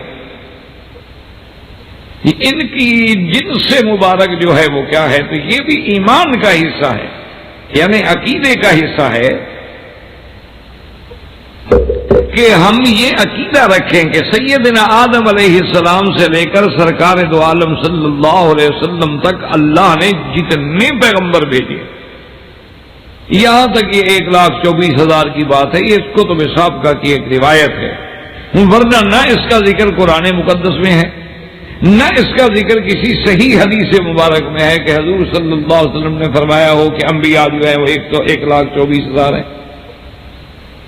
ہاں البتہ رسول کے بارے میں آیا ہے کہ اللہ تبارک و تعالی نے 1,24,000 انبیاء میں جو رسول بھیجے ہیں وہ 313 ہیں. اور خدا کی شان یہ ہے کہ جتنے اللہ نے رسول بھیجے اتنے ہی اصحاب بدر تھے. اصحاب بدر بھی 313 تھے. اور یعنی یہ بڑے عجیب اتفاقات ہوتے ہیں، اور یہ سارے ہمارا ایمان ہے کہ کوئی کام بھی جو دنیا میں ہوا ہے یا ہو رہا ہے یا ہوگا اس میں اللہ تبارک و تعالیٰ کی مشیت اور اللہ کی حکمت کے بغیر نہیں ہوتا. یعنی یہ اللہ تبارک و تعالیٰ کی عظیم شان ہے، اور جس نے جس انداز میں جانچا ہے نا اس کو اسلام کی حقانیت و صداقت پر ایمان لانا پڑا ہے. تو بہرحال 313 رسول ہیں. پھر ان 313 رسولوں میں 5 اولو العزم من الرسل ہیں، یعنی ان کی شان ان 300 سے بھی زیادہ ہے، پر 313. اور ان سب کے اعلیٰ، سب کے امام الانبیاء سید الاولین والآخرین جو ہیں وہ حضرت محمد الرسول اللہ صلی اللہ علیہ وسلم. تو اب یاد رکھیں کہ ہمارا ایمان یہ ہوگا، عقیدہ یہ ہوگا کہ جتنے پیغمبر ہیں وہ سارے جن سے بشر ہیں، اللہ نے مخلوق جو ہے یوں سمجھ رہے ہیں کہ 3 مخلوقات اللہ نے پیدا کی. باقی تو ایسے مخلوقات ہیں نا جن کا شریعت سے تعلق ہی نہیں، وہ مکلف ہی نہیں، ان سے تو بحث کیے میں ضرورت نہیں، جیسے حشرات الارض ہے. اس طرح تو اگر ہم دیکھیں تو صرف بحری مخلوق جو سمندروں میں پیدا ہوتی ہے، لا تعد ولا تحصى، ان کو ہم گن ہی نہیں سکتے. اسی طرح اگر ہم دیکھیں کہ بری مخلوقات کتنی ہیں، لا تعد ولا تحصى، اللہ عالم، اللہ جانتے ہیں.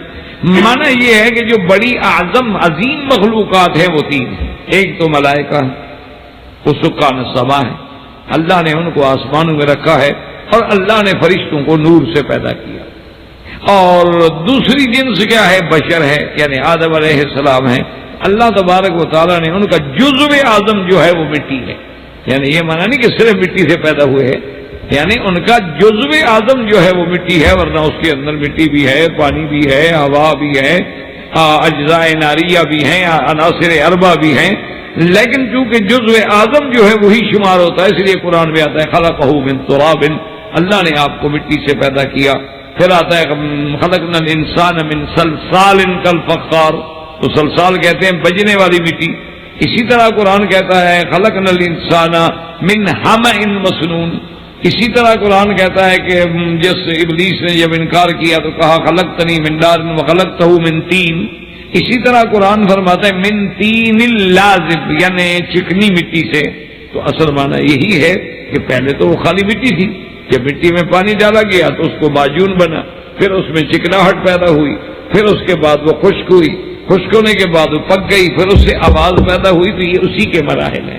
تو اب پانی ڈلے گا تو یہ مراحل سارے طے ہوں گے. تو بہرحال جزو اعظم جو ہے وہ مٹی ہے.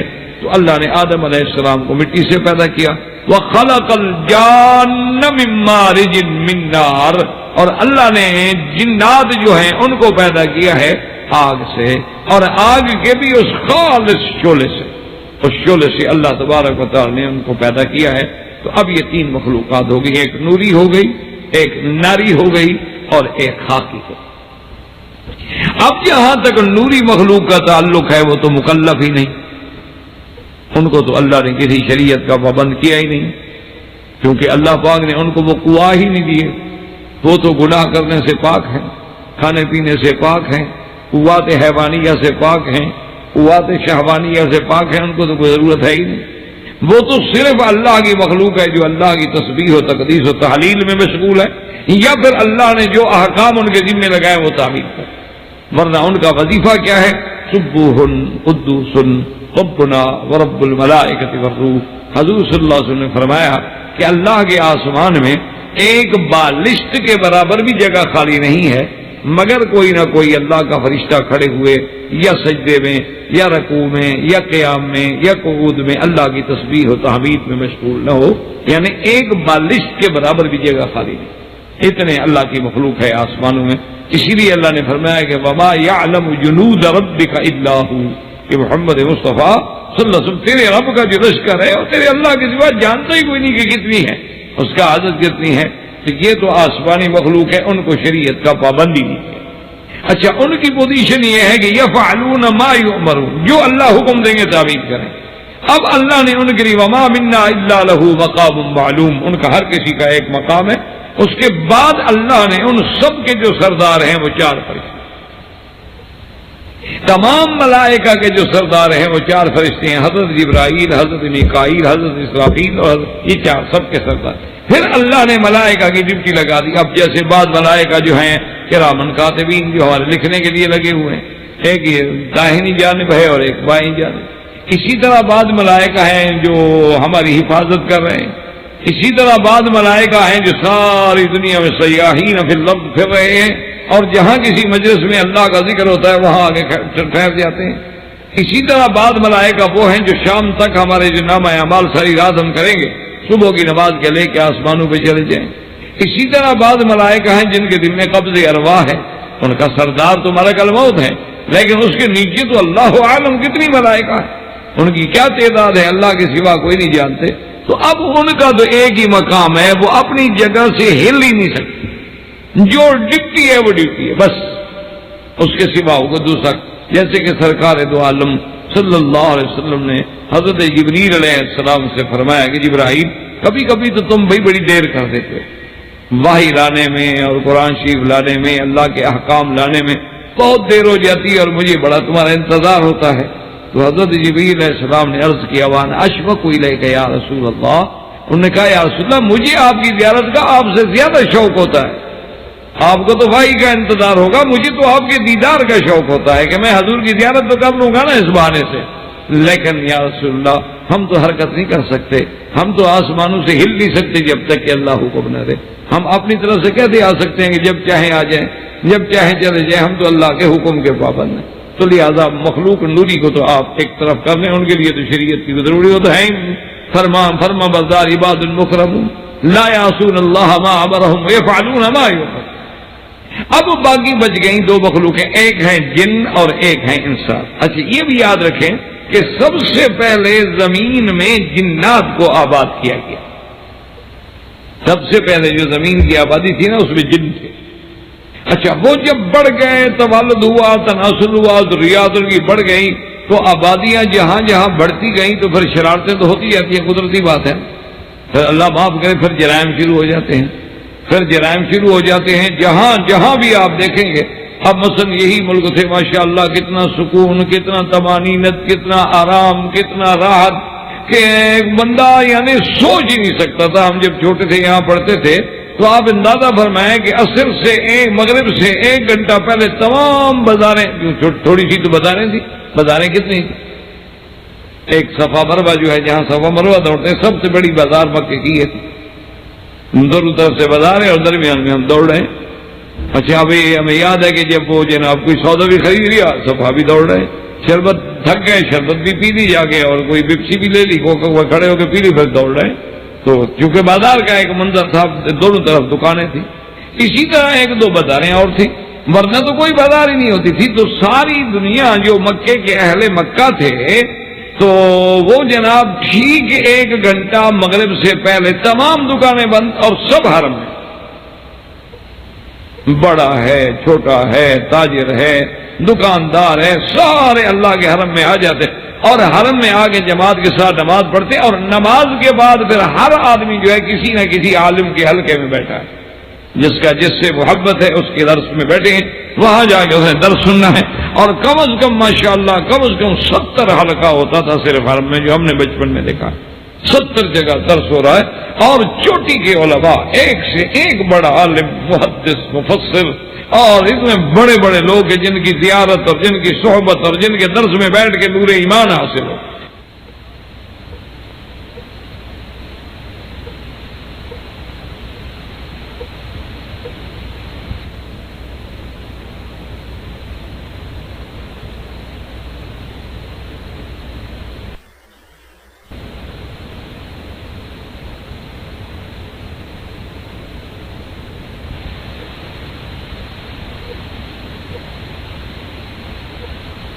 تو ان سے سارے درس لیتے، درس لینے کے بعد عشاء کی نماز پڑھنے کے بعد ہر آدمی جاتا اور راستے میں سے کچھ زیتون لے لیا اور کچھ چیز جسے جبنا کہتے ہیں، کچھ جبن لے لیا، اور کچھ وہ حلاوہ حریصہ یا تہینہ یہ لے لیا، اور سبولی یا گول قسم کی سفید روٹی جو ہے یہ لے لی، بس رات کا کھانا لے کے چل گئے، اور صبح کی نماز پھر حرم میں، اور اشراق تک حرم میں پھر درس میں ہر آدمی۔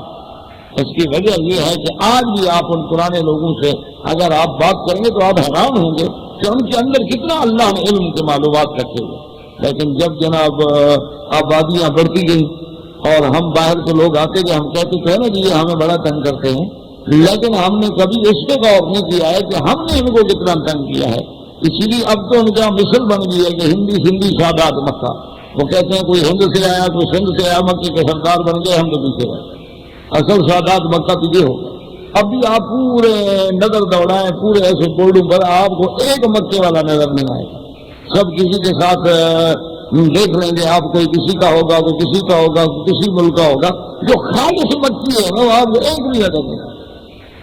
شرط لگا لیں میرے ساتھ کل پورے مکے میں ایک سرے سے کھڑے ہو جاتے ہیں، دوسرے سرے تک کاروبار دیکھتے جاتے ہیں، کاروبار میں اہل مکہ کا، اور مدینہ منورہ میں جب اللہ آپ کو لے جائے دیکھیں وہ سب لوگ جیسے پیچھے ہٹ گئے، کیونکہ شریف لوگ نے کہا بھی ہم تو نہیں تقابل کر، ہم تو جھوٹ نہیں بول سکتے، ہم تو اس طرح کی بے شرا نہیں کر سکتے، ہم تو اس طرح کا لوگوں کو دھوکہ نہیں دے سکتے، ہم تو یہ باتیں کر نہیں سکتے، اور جو سیدھے راستے پہ چلنے والا اس کا تو آج کل مقام ہے ہی نہیں، اس لیے وہ بیچارے آرام سے پیچھے آتے ہیں۔ ورنہ حقیقت یہ ہے کہ عرب جو ہے، جو اب بھی اصل عرب ہے، یقین کریں کہ ہم اس کے یعنی ایک پاؤں کے برابر بھی نہیں ہے۔ یہ جو ہم بگڑے لوگ ہیں وہ ہیں جو ہم ایک نسل دو نسل سے آئے، ان کا دماغ خراب ہوا، ہمارا واسطہ ان سے پڑتا ہے، اور انہی کو دیکھ کے ہم کہتے ہیں کہ یہ عرب برے ہیں، نعوذ باللہ ثم نعوذ باللہ۔ عرب کی محبت تو ایمان کی علامت ہے۔ اللہ نے قرآن عربی لغت میں بھیجا، اللہ نے اپنے انبیاء کو مادن عرب میں بھیجا ہے، اللہ تبارک و تعالی نے سرکار محمد مصطفیٰ کو عرب میں بھیجا ہے، اور اسی طرح آپ دیکھیں کہ یہ تمام سرزمین جو ہے حجاز سے لے کر شام تک یہ مادن الانبیاء والمرسلین ہے علیہم الصلوات والتسلیم۔ آپ مسجد اقصی دیکھیں گے تو ادھر ملے گا، آپ اگر مسجد قباء دیکھیں گے تو ادھر ملے گی، آپ مسجد رسول دیکھیں گے تو ادھر ملے گی، آپ مسجد الحرام دیکھیں گے تو ادھر ملے گی، مشاعر مقدسہ دیکھیں گے تو ادھر ملے گا، مسجد اقصی دیکھیں گے تو ادھر ملے گا، طور سینا دیکھیں گے تو ادھر ملے گا، اور انبیاء کے مراکز ولادت دیکھیں گے تو ادھر ملیں گے۔ آپ دیکھیں گا باقی پوری دنیا میں وہ ایک جگہ بھی ہے جہاں وہ ایک نبی پیدا ہوا ہو۔ اللہ جانتے تھے نا کہ جو لوگ پیروں کو خدا بنا لیتے ہیں، اگر میں نے یہاں نبی پیدا کیا تو پھر میرا کام جھوٹی ہوگا۔ اللہ نے اپنے پیغمبر اس زمین میں بھیجے ہیں کہ ماننے پہ آئے تو صدیق بن کے دکھایا ہے، اور نہیں ماننے پہ آئے تو کھلے ابو جہل، اور درمیان میں لگی لپٹی ہے ہی نہیں۔ یہ تو ہمارے ملکوں کی عادت ہے کہ دونوں کو راضی رکھو، دونوں کو راضی رکھو، دل میں بغض ہو لیکن سر اور جب جائے یار بڑا حرامی ہے، کیا کریں، کرنا پڑتا ہے۔ یہ ہماری فطرت بن گئی، اس لیے اللہ نے ہمارے ملکوں میں نہیں بھیجے پیغمبر۔ اللہ جانتے تھے کہ اگر اس ملک میں ہم بھیجیں گے، جو قوم سانپ کو خدا بنا لیتی ہے، جو قوم گاؤں کو گاؤں ماتا بنا لیتی ہے، جو قوم اگر چاہے تو بغیر اینٹی سیپٹک ادویہ کے اپنا پیشاب پینا شروع کر دیتی ہے، یہاں اگر میں نے پیغمبر بھیج دیے تو پھر اس کو یہ پتہ نہیں خدا بنا لیں گے، خدا سے تو ہم چھٹی ہو جائے۔ اس لیے اللہ تبارک و تعالی اس زمین میں خاصیتیں ہیں اس میں۔ تو اب آپ دیکھیں ہیں کہ سب سے پہلے جن آباد ہوئے، جب زیادہ ہوئے جھگڑے شروع کر دی، فساد شروع ہو گیا۔ اب جب کثرت ہوگی تو فساد تو ہوگا۔ اب جناب لڑائی بھڑائی اور جھگڑے، اور اللہ نے پھر فرشتوں کو حکم دیا کہ جاگیں وہ ٹھیک ہو۔ فرشتے اترے، انہوں نے جناب جنات کو مار مار کر ان کا بھرکس نکال دیا۔ اب جناب وہ بھاگے، کوئی بحیرہ اور کوئی جزیروں میں اور کوئی کہیں اور چھپ گئے۔ اس کے بعد اللہ نے آدم علیہ السلام کو بنایا، اسی لیے اللہ نے فرمایا کہ انی جاعل فی الارض خلیفہ۔ تو آپ اپنے عقیدوں کو صحیح رکھیں، سمجھیں۔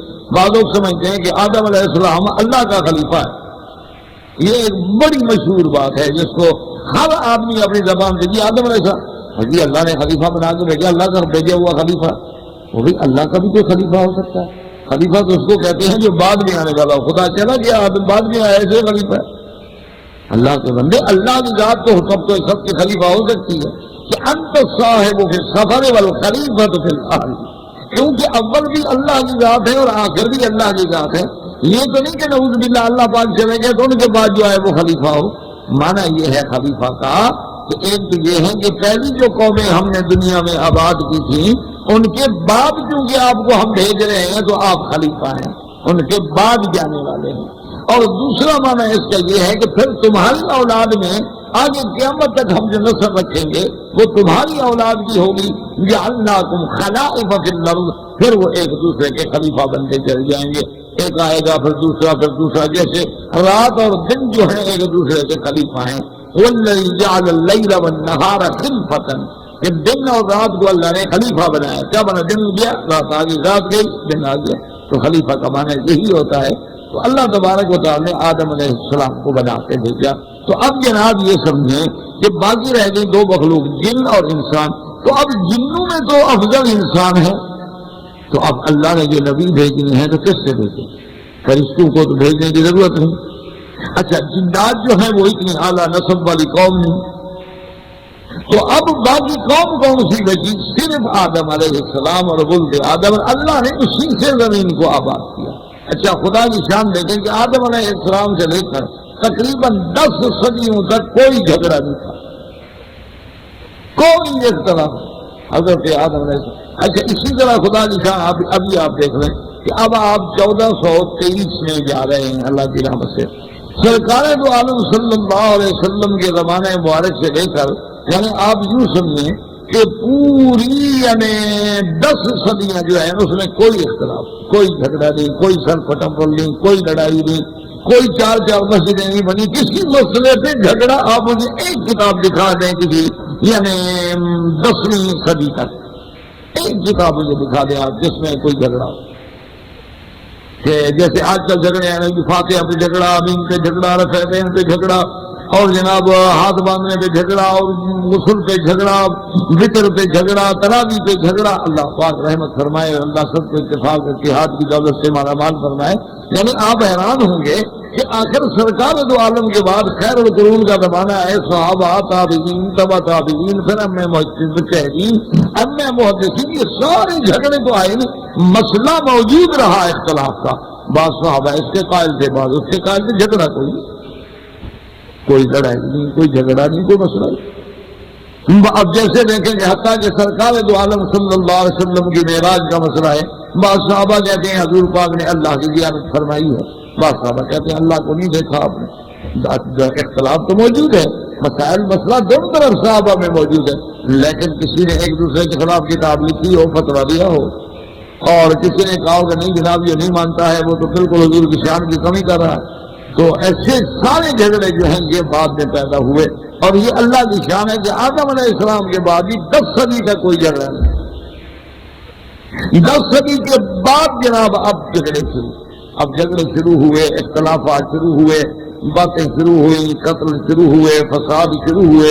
پھر اللہ نے سب سے پہلا رسول جو ہے وہ حضرت نوح علیہ السلام کو بھیجا ہے، اور حضرت نوح علیہ السلام شریعت لے کے آئے ہیں. تو اب بہرحال یہ میری عیسائی تمہید باندھنے کا مطلب یہ تھا کہ سرکار دو عالم سے لے کر سیدنا آدم علیہ السلام تک ہمیں یہ ہمارے عقیدے کا جز ہے کہ یہ تمام کے تمام بشر ہیں، اور آدم علیہ السلام کی اولاد ہیں، اور آدم علیہ السلام کی اولاد میں سب سے اعلیٰ و برتر انبیاء ہیں، انبیاء سے اعلیٰ اللہ کے رسول ہیں، اللہ کے رسولوں سے اعلیٰ اولو العزم من الرسل ہیں، اور ان سب کے سردار جو ہیں وہ سیدنا محمد الرسول اللہ ہیں.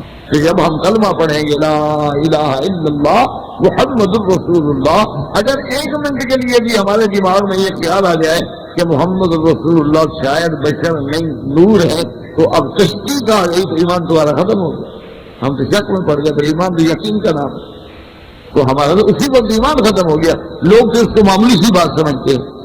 اچھا اب جناب بات سنیں، میں نے جو صاحب کا درس میں کی تھی، تو انشاءاللہ اللہ کرے وہ بات آپ کو یاد آ جائے. اصل میں بات یہ کہ عقیدے کی باتوں میں تو کڑواہٹ ہوتی ہے، سختی ہوتی ہے، اسی لیے تو لوگ انبیاء علیہ السلام کے ساتھ بھی جھگڑتے تھے نا. باقی تو چلو کوئی تاریخی واقعہ ہو تو کوئی دلچسپی ہو جاتی ہے، کوئی بات نہیں آ گئی، لیکن عقیدے میں تو لازمی بات ہے کہ سختی ہو. اب جناب آپ سنیں کہ بھئی یہ ہمارا عقیدہ ہے کہ سیدنا محمد مصطفیٰ بشر ہیں، سید البشر ہیں.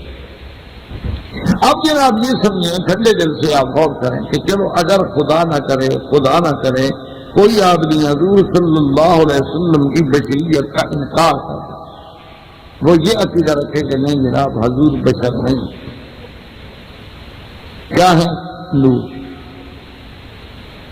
تو اب یہ اچھا وہ تو سمجھے گا نا کہ میں حضور کی شان بیان کر رہا ہوں، وہ تو یہی سمجھ گیا نا کہ ہم نور کہنے والے جو ہیں ہم حضور کی شان بڑھا رہے ہیں، بشر کہنے والے حضور کی شان کو گھٹا رہے ہیں. ان کا عقیدہ یہی ہے، کہہ رہے ہیں کمال ہے جی، ہم بھی بشر اور تم بھی بشر، نبی بھی بشر. لاہور وغیرہ دیکھو جی یہ حال ہے نا، یہی تو گستاخی ہے کہ کمال ہے جی ہم جیسے گناہ گار بھی بشر ہوں اور نبی پاک بھی بشر ہوں. لیکن دوسری طرف انہوں نے کبھی یہ نہیں سوچا کہ اگر ہم بشریت کا انکار کر دیں تو پھر آپ کے والد محمد ابن عبداللہ کا اقرار کیسے کریں. ٹھنڈے دل سے غور کریں، کہ آپ کے والد عبداللہ ہیں، والدہ بی بی آمنہ ہیں، دودھ پلانے والی بی بی حلیمہ ہے، تو جب حضور بشر ہی نہیں تو یہ تو سارا سلسلہ ختم ہو گیا. تو یہ تو مسئلہ ہے کہ مسئلہ ولادت کا تو مسئلہ ہی ختم ہو گیا. اچھا اگر ہم کہیں کہ حضور بشر نہیں تو پھر سیدہ خدیجہ سے نکاح کس کا ہوا؟ نور کا نکاح ہوا. بی بی عائشہ، سیدہ خدیجہ، ازواج مطہرات. اچھا پھر حضور کے بیٹے، حضور کی بیٹیاں، تو اگر حضور کی ذات مبارک بشر ہی نہ ہو تو پھر یہ ساری نسبت ہم کدھر کریں گے؟ آپ ٹھنڈے دل سے سوچیں کہ ایمان بچتا بھی ہے کہ ایمان کی امان اللہ ہو جاتا ہے. یعنی ولادت کا انکار. اچھا جی بی بی حلیمہ سعدیہ کا دودھ دیا، نور بھی دودھ پیتا ہے کیا؟ کوئی مولوی اکٹھے ہو گیا، میں دکھایا کہ جبریل علیہ السلام فلاں گھر میں آئے دودھ پیتے تھے. ٹھنڈے دل سے جھگڑے کی بات نہیں ہے. یہ تو نہیں نا کہ صرف باتیں کہہ دی جائیں، بات کے اندر کوئی وزن تو ہونا. یہ مانا تو نہیں لگے کہ جو عقیدت میں کہہ دوں، یہ مانا نہیں عقیدت کا کہ آپ نعوذ باللہ ولی کو نبی بنا دیں اور نبی کو خدا بنا دیں.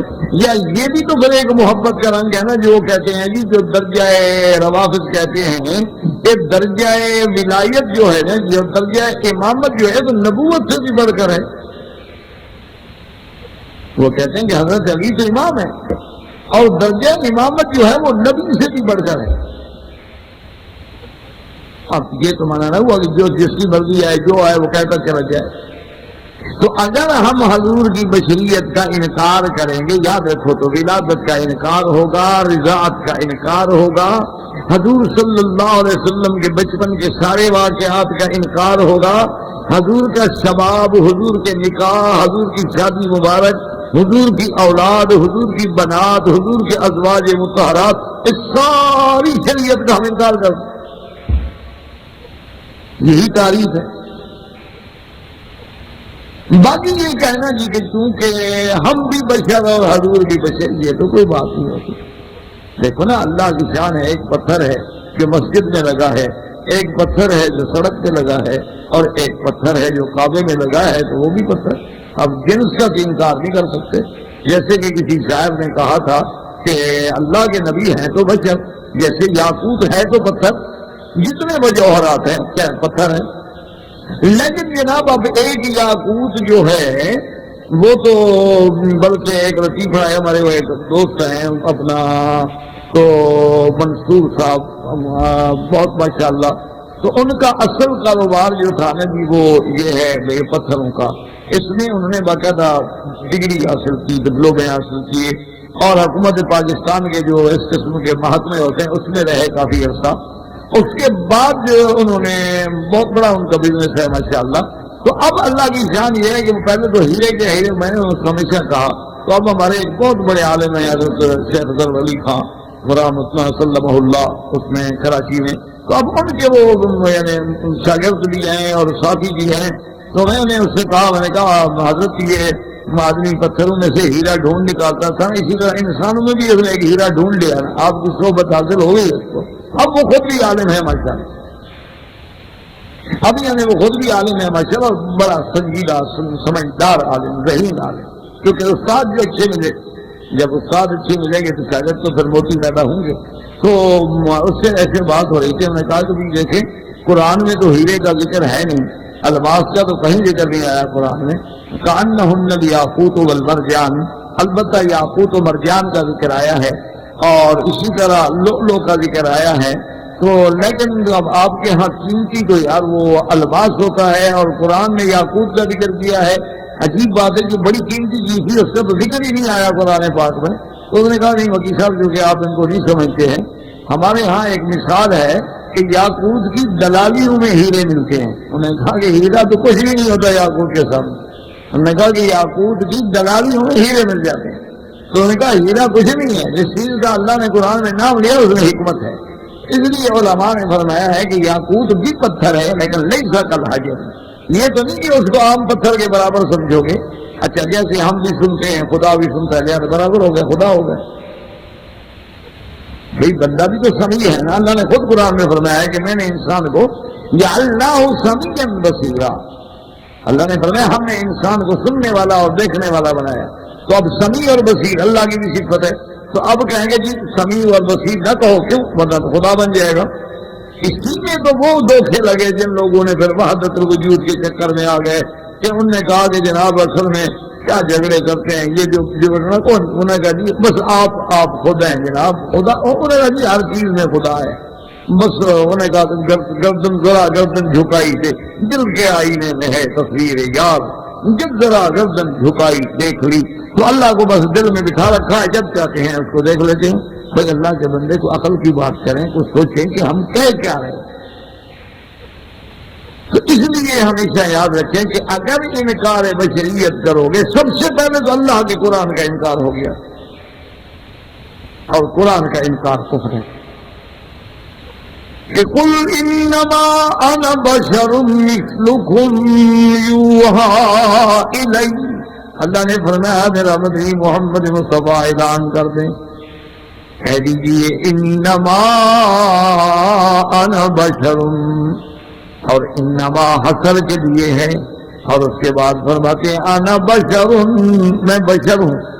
اب یاد رکھیں جیسے اللہ نے آدم کو خلیفہ بھی فرمایا ہے، اللہ نے آدم کو انسان بھی فرمایا، اللہ نے آدم کو بشر بھی فرمایا ہے، اللہ تبارک و تعالیٰ نے ان کا نام آدم بھی فرمایا ہے، تو معلوم ہوا کہ بشر کے نام میں بھی کوئی توہین نہیں، بلّہ سب سے پہلے آدم، پہلے نبی کو اللہ فرمایا وَإِذْ قُلْنَا لِلْمَلَائِكَةِ اسْجُدُوا لِآدَمَ، یہاں نام ہے باقاعدہ آدم، قُلْنَا یا آدم اسکن، نام ہے آدم، اور کہیں فرماتے انی جاعل فی الارض خلیفہ، اور کہیں فرمایا خلقنا الانسان، اور کہیں فرمایا خلق الانسان من صلصال کالفخار وخلق الجان من مارج من نار۔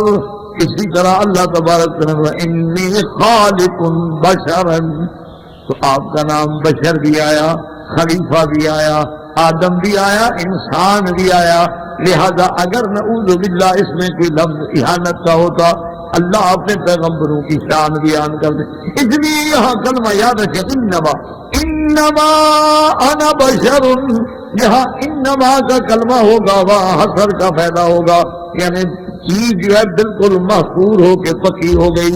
فرمایا کہہ دے میرا مدنی محمد مصطفیٰ انا بشر، میرا اللہ یہ کافی ہے سمجھنے کے لیے، فرمایا نانا کہہ دو انا بشر مثلکم، میں صرف یہ نہیں کہ بشر بلکہ میں تمہاری مثل ہوں، جیسے تم ماں کے بطن سے پیدا ہوئے میں بھی ماں کے بطن سے پیدا ہوا، میں بھی اپنی اماں کے بطن میں 9 مہینے تک رہا، اس لیے بی بی فرماتی ہے کہ میں جب حضور صلی اللہ علیہ وسلم میرے بطن مبارک میں تھے میں حمل سے تھی، اور کبھی کبھی میں مکے کی وادیوں میں پہاڑوں میں سے گزرتی تھی تو مجھے آواز آتی تھی کہ مبارک ہو آمنہ تجھے قد حملت بمحمدا، کہ تم محمد مصطفیٰ کے تیرے بطن کے اندر اللہ کا نبی ہے، تم اس کا حمل اٹھا کے چل رہی ہو۔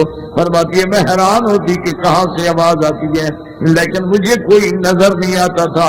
حضور نے فرمایا مثلکم، اور پھر جیسے ولادت ہوتی ہے اسی طرح بی بی کی حضور کی ولادت ہے، اس لیے ولادت کی پوری حدیثیں قرآن میں موجود ہیں، واقعات موجود ہیں کہ سرکار دو عالم کے گھر میں پیسہ نہیں، سرکار دو عالم کے گھر میں اخراجات نہیں، ابا پہلے فوت ہو گئے ہیں، بی بی آمنہ ہے یا عبد المطلب ہے، اور حضور کی ولادت کے بعد فوراً کاہن بھی دوڑے، جن بھی دوڑے، انسان بھی دوڑے آ رہے ہیں، پھر حضور کا بی بی حلیمہ کے گھر میں جانا، آپ کا دودھ پینا، مدت رضاعت پوری کرنا، پھر آپ کا شباب ہے، پھر آپ کا نکاح، اس لیے فرمایا میرے اللہ نے میرا مدنی اعلان کر دو انما انا بشر مثلکم، میں بشر ہوں، میں تمہاری طرح ہوں، میں جن سے بشر ہوں، اور فرمایا کہتے حضور نے فرمایا انا سید ولد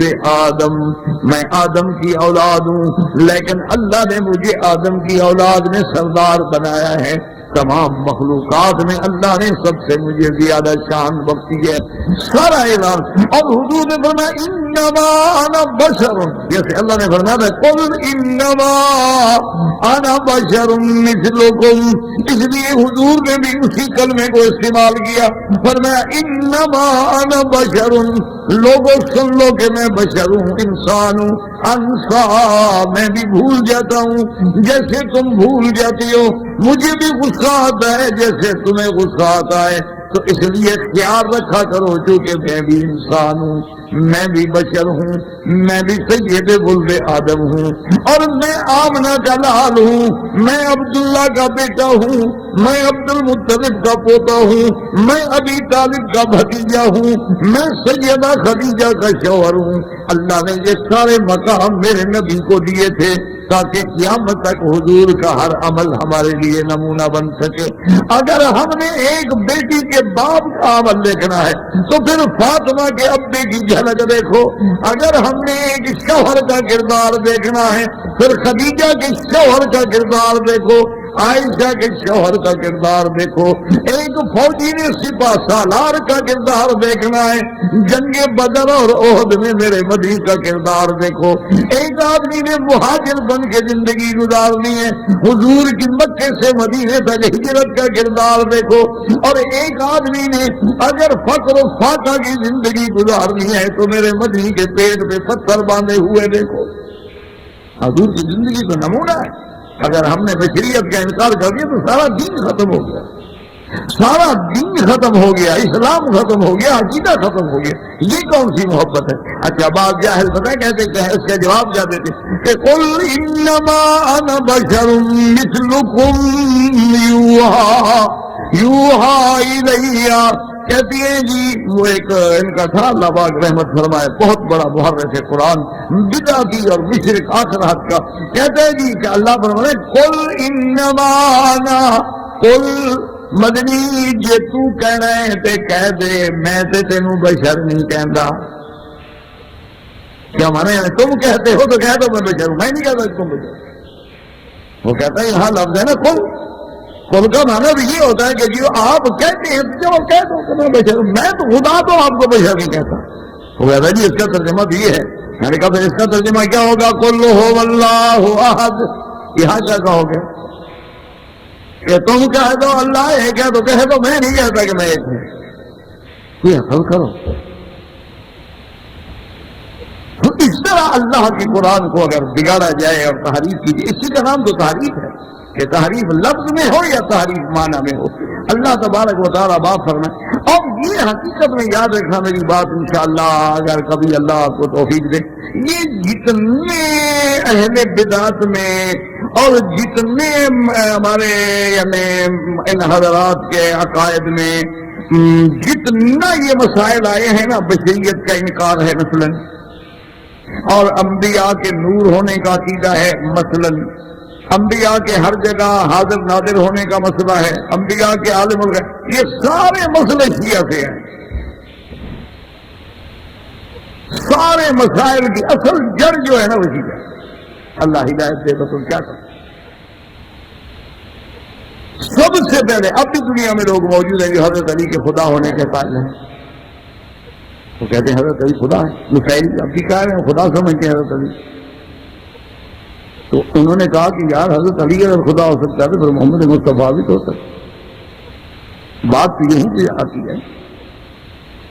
انہوں نے کہا کہ جناب حضرت اللہ کی ذات جو ہے نا جی تو وہ حضرت علی کے اندر حلول کر گئی ہے۔ انہوں نے کہا جیسے منصور کہتا تھا ان الحق، تو وہ تھوڑا کہہ رہا تھا، وہ تو اللہ اندر تھے، وہ کہہ رہے انا للہ و انا الیہ راجعون۔ تو اللہ کے پورے دین کو ہم نے بگاڑ کے رکھ دیا، اللہ کے پورے دین کو ہم نے بگاڑ کے رکھ دیا۔ اسی لیے یاد رکھیں کہ پہلی بات تو یہ ہے کہ خدا جانے یہ بات کے سب تک حقیقت ہے، یا اللہ جانے اس نے کچھ کہا بھی تھا یا نہیں کہا تھا، اللہ جانتا ہے۔ اور اگر ایسی بات کہی بھی ہو تو اسی لیے علماء نے لکھا ہے کہ کلام صوفیہ در شریعت حجت نیز، کہ صوفیوں کی اور ان فقیروں کی کلام جو ہے شریعت میں حجت نہیں ہوتی، کیوں کبھی کبھی یہ بیچارے اپنے عشق و محبت کے اس شکر میں اور نشے میں بیٹھے ہوتے ہیں اور منہ سے باتیں نکل جاتی اور پتہ نہیں ان کے دماغ میں کیا ہوتا۔ آدمی جب کسی کی محبت میں کھو جاتا ہے نا تو اس سے تو اس قسم کی باتیں نکلتی ہیں نا۔ وہ مثلاً مشہور ہے نا کہ یہ قیس کا مجنو جو تھا نا، تو یہ طائف کا تو تھا نا، لیلا بھی طائف کی تھی، تو اس کے والدین جو ہے اس کو پکڑ کے لے آئے یہاں مکہ شریف، اس کے والدین چاچا وغیرہ جو تھے نا سارے پکڑ کے لے آئے. انہوں نے کہا یہ بدبخت ہر وقت لیلا لیلا لیلا کیا چکر ہے, مصیبت ہے. تو اس کو لے جاتے ہیں کعبہ شریف میں, وہاں طواف کرائیں گے, ملتزم پہ کھڑے ہو کے دعا کریں گے, اللہ ہدایت دے دے. جان چھوٹے بیچارے کی ایک اس کے جنون میں آ گیا تو اس کو پکڑ کے لے آئے, طواف کرایا اور ملتزم پہ لے آئے, ملتزم پہ کھڑا کیا. انہوں نے کہا بھی اب تم دعا مانگو گے اللہ مجھے اس محبت سے نجات عطا فرما, میں مجبور ہو گیا ہوں. تو اس نے جناب باقاعدہ ہاتھ کہا اللہم زدنی حب لیلا, اللہ لیلا کی محبت اور بڑھا دے میرے. وہ ملتزم پہ بھی لیلا مانگ رہے, اسے تو نہ خدا سے غرض ہے, اسے نہ اللہ کے پیغمبر سے غرض ہے, نہ دین سے. کوئی کھڑے ہو کہتے جی اللہم زدنی حب لیلا, اپنے اپنے بات. اسی لیے وہ کہتے ہیں کہ ایک دفعہ سہارا میں بیٹھے تھے تو میرے جیسے کچھ مولوی بھی گزرے. نماز کا وقت تھا, مولویوں نے اذان دی, اذان دے کے نماز شروع کی, اپنی نماز پڑھنی شروع کی. اچھا وہ کہیں بیٹھا ہوا تھا تو وہ ریت پہ لکھ رہا تھا لیلا لیلا, اور وقت بڑھتا گیا جوش میں, بڑھتا گیا, چیخنا شروع کر دیا لیلا لیلا لیلا. تو وہ مولوی صاحب نے جب نماز سے سلام پھیرا تو ایک مولوی صاحب غصہ آ گیا, کیونکہ جب ہمارے مولوی 2-4 دن دین کا کام کر لیں نا, ان کی بھی اللہ میں یہاں سے ڈائریکٹ ڈائلنگ ہو جاتی ہے نا, پھر یہ باقی لوگوں کو نہیں سمجھتے کچھ, اور سیدھا خدا سے رابطہ ہو گیا نا, تو پھر بندے کو کیا سمجھیں. تو وہ جناب مولوی صاحب بھی غصے میں دوڑا گیا, انہوں نے کہا کون پاگل ہو یار, کیا ہم نماز پڑھ رہے ہیں, قرآن پڑھ رہے ہیں, اذان کو دے رہے ہیں, تم لگا رکھی ہے, شرم نہیں آتی تم کو. اور نے دیکھا, انہوں نے کہا مولوی صاحب انہوں نے کہا میں ایک عورت کی محبت میں گرفتار ہوں, اور میں اس کے اس کی دھن میں بیٹھا ہوا لیلا لیلا کر رہا ہوں. میں نے نہ تو تمہاری اذان سنی, نہ قرآن سنا, نہ نماز سنی. تم اللہ کی محبت میں میری آواز کیسے سن لی تم لوگوں نے؟ انہوں نے کہا میں تو ایک عورت کی محبت میں اتنا غرق ہوں, اتنا مستغرق ہوں کہ مجھے نہ اپنا ہوش ہے, نہ مجھے کوئی پتا ہے کون گزر رہا ہے, کون جا رہا ہے, کون آ رہا ہے. میں تو اپنے اسی خیال میں بیٹھا ہوں, جدھر دیکھتا ہوں مجھے لیلا ہی نظر آتی ہے. میں تو روٹی کھانے بیٹھا ہوں, مجھے لیلا نظر آتی ہے, پانی کا گلاس لے رہا ہوں تو لیلا اندر کھڑی ہے. میرا تو یہ حال ہے. اور تم اللہ کے ساتھ تعلق کے بعد بھی میرا شور سن کے آ لو, قرآن نے تم پر یہی اثر کیا. یہی وہ وجہ ہے نا میرے عزیز کہ کبھی کبھی آدمی, بعض بزرگوں کی باتیں ایسی ہیں, ان کے اقوال لوگوں نے نقل کیے ہیں, لیکن دیکھنا ہمیں یہ ہے کہ کیا وہ عقیدہ صحیح اور عقیدہ بزرگ ہے. اگر اس سے ایسی کوئی بات نکلی ہے تو مانا یہ ہے کہ وہ اپنے ہوش میں نہیں. اسی لیے علماء نے لکھا ہے کہ ایسے لوگوں کی باتوں کو جب ہم نے شریعت میں حجت نہیں سمجھا تو پیسے نہ چھوڑ دو, وہ جانے ان کا کام کیا. ان کے ہو سکتا ہے بیچاروں نے کس حال میں کہا, یا ان کے کہنے کا مقصد کیا ہو, ان کے سامنے ان کا اس بات کرنے کا مقصد کیا ہو, یا انہوں نے یہ بات جب کی ہو تو حالات ان کے سامنے کیا تھے. اب ہمیں ان چیز کے واقعات کا تو پتہ نہیں ہوتا. اسی لیے ہمیں شریعت یہ کہتی ہے کہ ظاہری حالات دیکھیں گے, بھی نماز پڑھتے ہیں, خدا کو مانتے ہیں, قرآن پڑھتے ہیں, اور اسلام پہ چل رہا, باقی غلطیاں ہیں تو اللہ جانے اور اللہ معاف کر دے ان کی. ہم بلا وجہ ان پہ بحث نہ کریں, لیکن یہ تو نہیں کہ اللہ کے قرآن کی تحریف کر دیں اور خدا کے قرآن کے معنی بدل دیں کہ جی تم کہتے ہو تو کہہ دو, خدا کہتا ہے میں نہیں کہتا. یہ کوئی بات ہے, کل کا معنی یہی ہوتا ہے. تو پھر تو جہاں جہاں کل ہوگا یہی ترجمہ کیا جائے گا, قل یا ایھا الکافرون. کیا معنی کرو گے تو قل ان صلاتی ونسکی ومحیای ومماتی للہ رب العالمین لا شریک لہ. پھر وہاں کیا ترجمہ کرو؟ اسی طرح قل ھو اللہ احد اللہ الصمد. یہ ساری آیات میں پھر کیا ترجمہ یہ ہے کہ اللہ کے قرآن کو بدل دو گے صرف اس معنی کے لیے کہ جی انبیاء علیہ السلام جو ہے نعوذ باللہ وہ جن سے بشر نہیں ہوتے, انسان نہیں ہوتے, بلکہ وہ نور ہوتے. اچھا دوسری دلیل ان کی کیا ہے؟ وہ کہتے ہیں قرآن میں آتا ہے قد جاءکم من اللہ نور وکتاب مبین. قد جاءکم من اللہ نور وکتاب مبین. کہتے ہیں اللہ نے تمہاری طرف دو چیزیں بھیجی ہیں, ایک نور اور ایک کھلی ہوئی کتاب. وہ کہتے ہیں مفسرین نے لکھا ہے کہ یہاں نور سے مراد محمد صلی اللہ علیہ وسلم کہ اللہ نے نبی بھی بھیجا, کتاب بھی بھیجی. تو کہتے ہیں یاد ہے دیکھیں گے اللہ نے خود کہا ہے نور. تو یاد رکھیں، اصولی بات یاد رکھ لیں اور دماغوں میں رکھ لیں، اللہ آپ کو بھی اور مجھے بھی ہدایت دے کہ نور جو کہا ہے، پہلی بات ہم یہ دیکھیں گے کہ قرآن نے یہاں دو چیزیں ہیں نا، نور اور کتاب۔ کتاب سے مراد کیا ہے؟ قرآن، اور قرآن خود ایک دوسرے کی تفسیر بیان کرتا ہے۔ اب دیکھتے ہیں کہ قرآن کو اللہ نے دوسری جگہ کیا فرمایا۔ اللہ فرماتے ہیں انزلنا الیک نورا مبینا، میرے مدنی ہم نے آپ کی طرف نور بھیجا، یعنی قرآن اتارا ہے۔ اچھا، دوسری جگہ فرماتے ہیں فاتبعوا النور الذی انزل معہ، کہ تم اتباع کرو اس نور کی جو ہم نے محمد مدنی کے ساتھ اتارا ہے، یعنی قرآن۔ وہاں بھی اللہ نے قرآن کو نور کہا، انزلنا الیک نورا مبینا، وہاں بھی قرآن کو نور کہا۔ تو اس لیے علماء فرماتے ہیں قد جاءکم من اللہ نور، یہاں بھی نور سے مراد کتاب ہے، اور واہ جو ہے عطف کے لیے نہیں بلکہ تفسیر کے لیے ہے۔ اسی نور کی تفسیر بیان کر رہی ہے کہ نور سے کیا مراد ہے، فرمایا ہوا کتاب مبین۔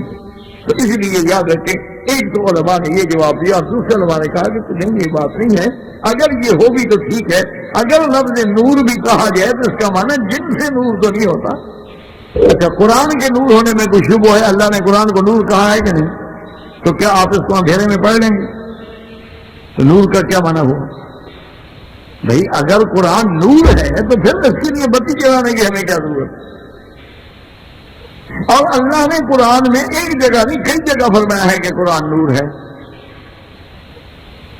تو اس لیے معلوم سمجھیں بات کو کہ اگر کہیں نور کہا گیا ہے تو مراد یہ ہوتا ہے کہ جیسے نور سے ہدایت ملتی ہے، قرآن سے ہدایت ملتی ہے کہ ان ھذا القرآن یہدی للتی ہی اقوم۔ اب دیکھیں اندھیرا ہو جائے، میں اپنے کمرے میں ہوں تو میری چکر لگ جائے گی، اپنے کمرے میں مجھے پتہ نہیں لگے گا دروازہ ادھر ہے یا دروازہ ادھر ہے، لیکن اگر روشنی ہو جائے مجھے پتا ہے وہ دروازہ ہے، میرے جوتے باہر پڑے ہیں، پھر ادھر سے نکلنا ہے، پھر یوں سڑک پہ میں نے جانا ہے، روشنی ہے، تو روشنی میں ہر چیز واضح نظر آ رہی ہے کہ راستہ کون سا ہے، سڑک کون سی ہے، گڑھا کون سا ہے۔ تو قرآن جب آیا تو واضح کر دیا کہ شرک کیا ہے، بدعات کیا ہے، اللہ کے نبی کی نافرمانی کیا ہے، مقام رسالت کیا ہے، مقام توحید کیا ہے، مقام صحابہ کیا ہے۔ اس کا معنی ہے یہ نور ہے کہ وہ لوگ جو ظلمات کے اندھیرے میں تھے وہ نور میں آ گئے۔ یہ معنی نہیں ہوتا کہ جن سے نور ہے، جیسے اللہ فرما دیں گے مومن بھی نور ہے۔ اب مومن جو ہے وہ بھی اللہ ولی الذین آمنوا یخرجہم من الظلمات الی النور والذین کفروا اولیاؤہم الطاغوت یخرجونہم من النور الی الظلمات۔ اللہ ولی ہے مومنوں کا، یخرجہم من الظلمات، وہ شرک اور کفر کے اندھیروں سے نکال کے کدھر لاتے ہیں؟ نور کی طرف۔ اور اسی طرح قرآن کہتا ہے نورہم یسعی بین ایدیہم، قیامت والے دن نور ان کے آگے ہوگا۔ اسی طرح قرآن کہتا ہے کہ منافق لوگ جو ہیں جب دیکھیں گے کہ مومنوں کے آگے آگے نور ہے، روشنی ہے، اور حدیث میں آتا ہے کہ بعض کی روشنی تو ایسے ہوگی جیسے زمین سے آسمان تک لمپ جل رہا ہے، اور بعض کی روشنی مومن کے آگے ایسی ہوگی جتنا اس کا قد ہے، اور بعض کی روشنی اس کے نصف قد کے برابر ہوگی۔ حضور نے فرمایا ادنا مومن جو ہے اس کے بھی پاؤں کے انگوٹھے میں روشنی ہوگی، وہ بھی دھکے سے بچ جائے گا، وہ بھی ایسا اس روشنی میں چلا جائے گا۔ اب منافق کہیں کہ ٹھہرو ٹھہرو، انظرونا نقتبس من نورکم، ٹھہر جاؤ تمہاری روشنی سے ہم بھی فائدہ اٹھا لیں۔ جیسے دیکھو ہماری گاڑیوں کی بتی فیل ہو جائے تو ہم اگلے گاڑی والی کی روشنی میں چلتے رہتے ہیں۔ انہوں نے کہا ہمیں تو نور ملا نہیں، تم ٹھہر جاؤ تمہاری روشنی میں ہم بھی نکل جائیں۔ تو ان کو حکم ہوگا کہ ارجعوا وراءکم فالتمسوا نورا، واپس لوٹو جا کے نور ڈھونڈو۔ یہ تو دنیا میں عمل کرنے سے ملتا ہے، ایسا تھوڑا ملتا ہے کہ بازار میں پڑا ہے جا کے لیں۔ تو تم نے وہاں جب ایمان ہی نہیں لے آئے، عمل ہی نہیں کیا، ایمان کا نور کہاں سے ملے؟ تو یاد رکھو کہ جب آدمی مومن کے لیے لفظ نور آئے گا مراد ہے نور ایمان، قرآن کے لیے آئے گا اور وہاں مراد ہوگا نور ہدایت، اور میرے مدنی کے ساتھ لفظ نور آئے گا تو مراد ہوگا نور نبوت، کہ اللہ کے نبی آئے اور ظلمات سے آ کے اندھیرے سے آ کے دنیا کو نکال دیا۔ یہ معنی نہیں ہوتا کہ جن سے نور، جیسے آج کل تو رواج ہو گئے لوگ والد کو بھی خط لکھتے ہیں تو حضور پر نور، والد کو خط لکھیں یا اپنے استادوں کو خط لکھیں نا تو حضور پر نور، پتہ نہیں نور سے بھرتے کیسے ہیں اپنے استاد کو یا پیر کو، آج تک ہمیں سمجھ نہیں آیا کہ نور سے پر کیسے کیا جاتا ہے آدمی. تو پھر آ گیا جیسے عورتیں خط لکھتی ہیں نا تو اپنے خامد کو میرے سرتاج، سبحان اللہ، کبھی چپلی نہیں سمجھا خط میں سرتاج، کبھی اپنی چپل کے برابر بھی نہیں سمجھا، لیکن خط میں کہ لوگوں کو دکھایا دیکھو کیسے میں احترام کر رہی ہوں، سبحان اللہ کیسا تقدس ہے کہ میں نے خط لکھا ہے کہ میرے سرتاج، آپ میرے سر کے تاج ہیں ماشاءاللہ. اور ویسے کیونکہ تاج بہت اونچا ہے نا جلدی گرتا ہے، نیچے والی چیز کم گرتی ہے نا، تو سر پہ رکھی ہوئی تو منٹ لگتا ہے نا گرنے میں، تو وہ تو پھر اسی لیے واللہ جانے سر کا تاج کہا جاتا ہے. تو بہرحال بات سمجھیں کہ جہاں جہاں لفظ نور کا اگر اطلاق کریں گے بھی تو مانا کیا ہوگا، نور نبوت. اور اسی طرح اچھا اب دوسرا ان کا ایک سوال اور ہے حجت، وہ کہتے ہیں کہ حضور کی دعا ہے اللہم اجعل، وہ کہتے ہیں صحیح حدیث، بالکل ہمارا بھی ایمان ہے کہ صحیح حدیث میں، فی سمعی نورا وفی بصری نورا، اللہ میری سماعت میں نور بھر دے، میرے دیکھنے میں نور بھر دے، میرے دائیں نور بھر دے، میرے بائیں نور بھر دے، میرے آگے نور بھر دے، میرے پیچھے نور بھر دے، اللہ میرے بالوں میں نور بھر دے، اللہ میرے گوشت میں نور بھر دے، اللہ میرے خون میں نور بھر دے، اللہ مجھے نور عطا فرما دے. وہ کہتے ہیں اللہ کے نبی کی دعا ہے، جب خدا سے نبی نے دعا کیا تو بات ختم ہو گئی. اللہ تو اپنے نبی کی چالتے ہیں تو زیادہ، حضور تو پر نور ہو گئے، نور بن گئے، خون میں آ گیا، دم میں، ہر چیز میں نور آ گیا. تو ایک دلیل وہ یہ دیتے ہیں لوگوں کے عقیدوں کو گمراہ کرنے کے لیے. تو پہلی بات تو یاد رکھیں کہ اگر اس سے مراد نور ہدایت ہے تو آمنا و صدقنا، اس سے کوئی جھگڑا نہیں. ہمارے نزدیک بھی حضور کا نور نبوت ہے، اور نبوت کی روشنی نہ ہوتی تو آج ہم اندھیرے میں نہ بھٹک رہے ہوتے، ہم تو ظلمات کے اندھیروں میں پڑے ہوتے شرک اور کفر کے.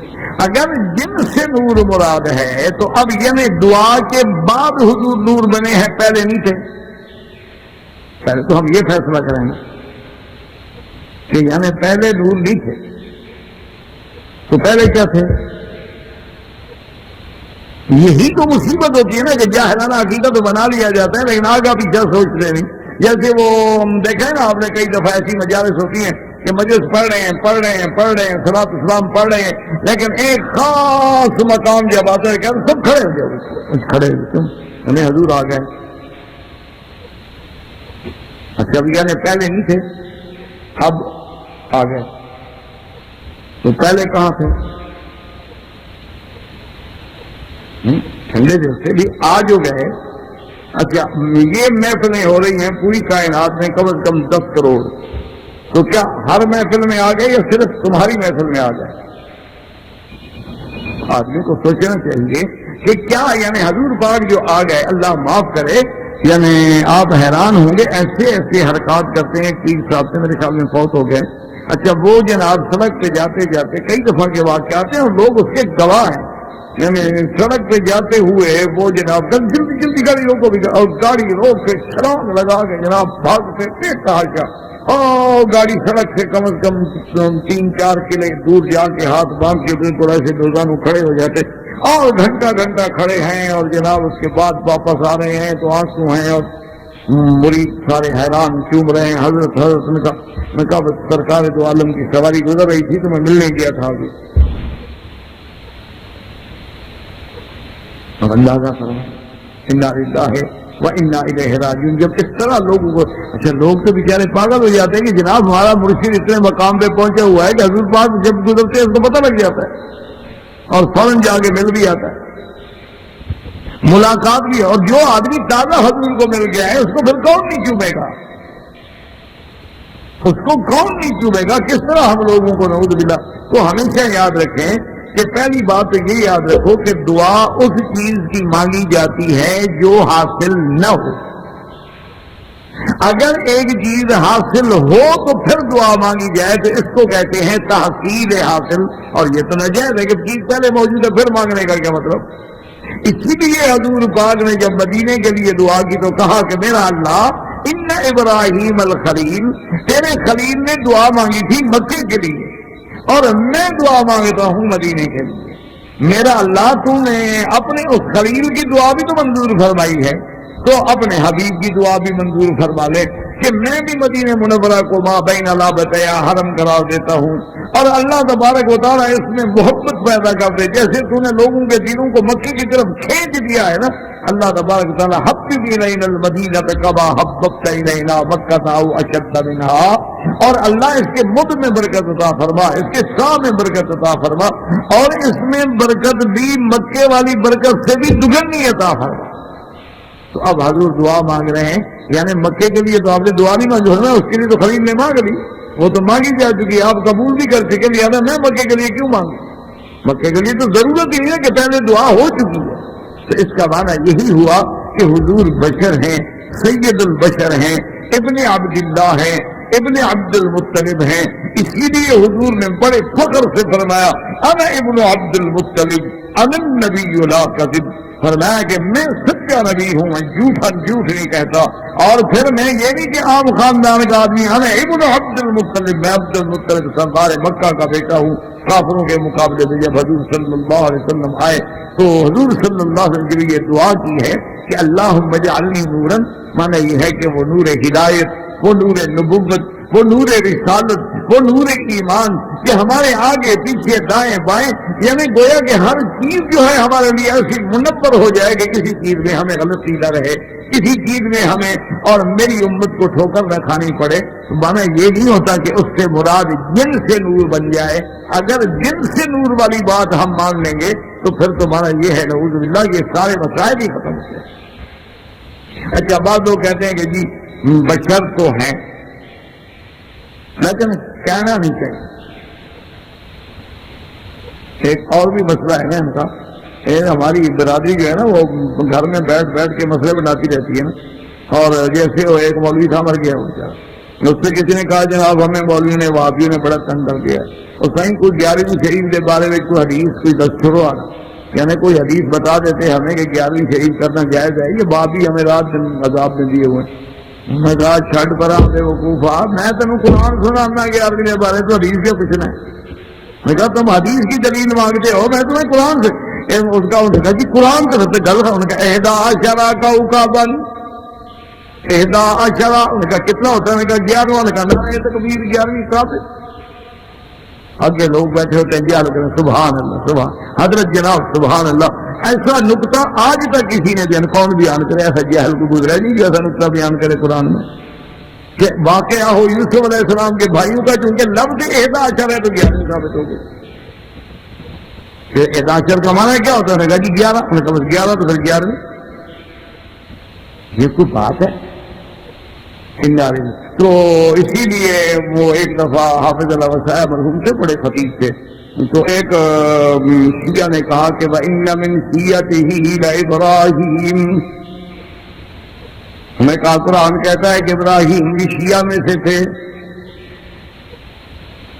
اب کیا اس سے بڑا کفر ہے دنیا میں کوئی؟ اچھا آگے حضرت حافظ اللہ وسائع بلا آدمی تھا ماشاءاللہ، تو اس نے جب یہ سنا اس نے کہا اس کو میں جواب دوں عالمانہ کہ تم غلط کہہ رہے ہو، یہ بیوقوف کیا ہے کیا عالمانہ بات؟ اس نے کہا بالکل ٹھیک کہتے ہو، جب تک آذر کے گھر میں تھے وہ شیعہ تھے، اذ جاء ربہ بقلب سلیم، پھر اللہ نے جب ان کو قلب سلیم عطا فرمایا تو شیعت کو چھوڑ کے سنیوں کے ساتھ مل گئے۔ یہ کوئی بات؟ خدا کا خوف۔ اب ان من شیعتی ابراہیم کا شیعہ سے کیا تھا؟ اللہ کے قرآن میں تحریف کر دینا، اب اللہ تبارک و تعالیٰ کے قرآن کو بدل دینا معنوی طور پر، یہ اس سے بڑا کفر کیا ہو سکتا ہے کہ اپنے بدعات کو اپنے شرک کو ثابت کرنے کے لیے قرآن کے معنی بدل دو، حدیث رسول کے معنی بدل دو، نعوذ باللہ ثم نعوذ باللہ ثم نعوذ باللہ۔ اب دیکھیں جناب اس سے بڑی دلیل کیا ہو سکتی ہے؟ کہتی ہیں کہ بشر ہیں لیکن کہو نہیں کہ وہ محبت کے خلاف ہے۔ بی بی عائشہ سے زیادہ محبت کس کو ہوگی؟ حضور کی محبت بھی اپنی ازواج مطہرات سے سب سے زیادہ بی بی عائشہ سے ہے، حتیٰ کہ حضور اللہ کے آگے درخواست کرتے تھے کہ یا اللہ انی اقسم فیما اعدل فیما املک وکیف اعدل فیما لا املک، میرا اللہ میں اپنی بیویوں میں عدل انصاف کرتا ہوں لیکن جو چیز میرے ہاتھ میں ہے، اللہ جو چیز میرے ہاتھ میں نہیں اس میں میں عدل نہیں کر سکتا، دل تو تیرے ہاتھ میں ہے۔ یعنی یہ مقام ہے سیدہ عائشہ کا. اس سے جب پوچھا گیا کہ جب حضور گھر میں آتے ہیں تو آپ اپنے گھر کے بارے میں کچھ بتلائیں. حضور فرمایا انہو بشر من البشر، حضور بھی تو بشر ہیں، بشر میں سے. گھر میں آتے ہیں تو کبھی ہماری مدد بھی کر دیتے ہیں، کبھی آگ جلانے میں بھی مدد کر دیتے ہیں، کبھی پانی لانے میں بھی مدد کر دیتے ہیں، کبھی اپنا کپڑا پھٹ جائے تو سی دیتے ہیں، کبھی جوتا ٹوٹ جائے تو اس کو ٹانکا بھی لگا دیتے ہیں کہ انہو بشر. تو اب بھی ایسا جو کہہ رہی ہے بشر تو نعوذ باللہ وہ بھی توہین میں شامل ہو. انا للہ و انا. تو اس لیے ہمیشہ یاد رکھیں کہ عقیدہ بشریت جو ہے یہ جزو ایمان ہے، کہ جب ہم کلمہ پڑھیں گے تو ہمارا یہ عقیدہ ہوگا کہ انہو بشر، اللہ کے نبی بشر ہیں، سید البشر ہیں، خیر البشر ہیں، بشریت کا ناز ہے. بشریت کو اگر شان ملی ہے تو انہی کی وجہ سے ملی ہے، لیکن اگر انکار کریں گے تو پھر پورے دین کا انکار ہوگا. وما علینا الا البلاغ وآخر دعوانا الحمدللہ رب العالمین. احباب کرام، اس کے بعد اب آپ اس مبارک سلسلے کی 63 نمبر 8 سماعت فرمائیں.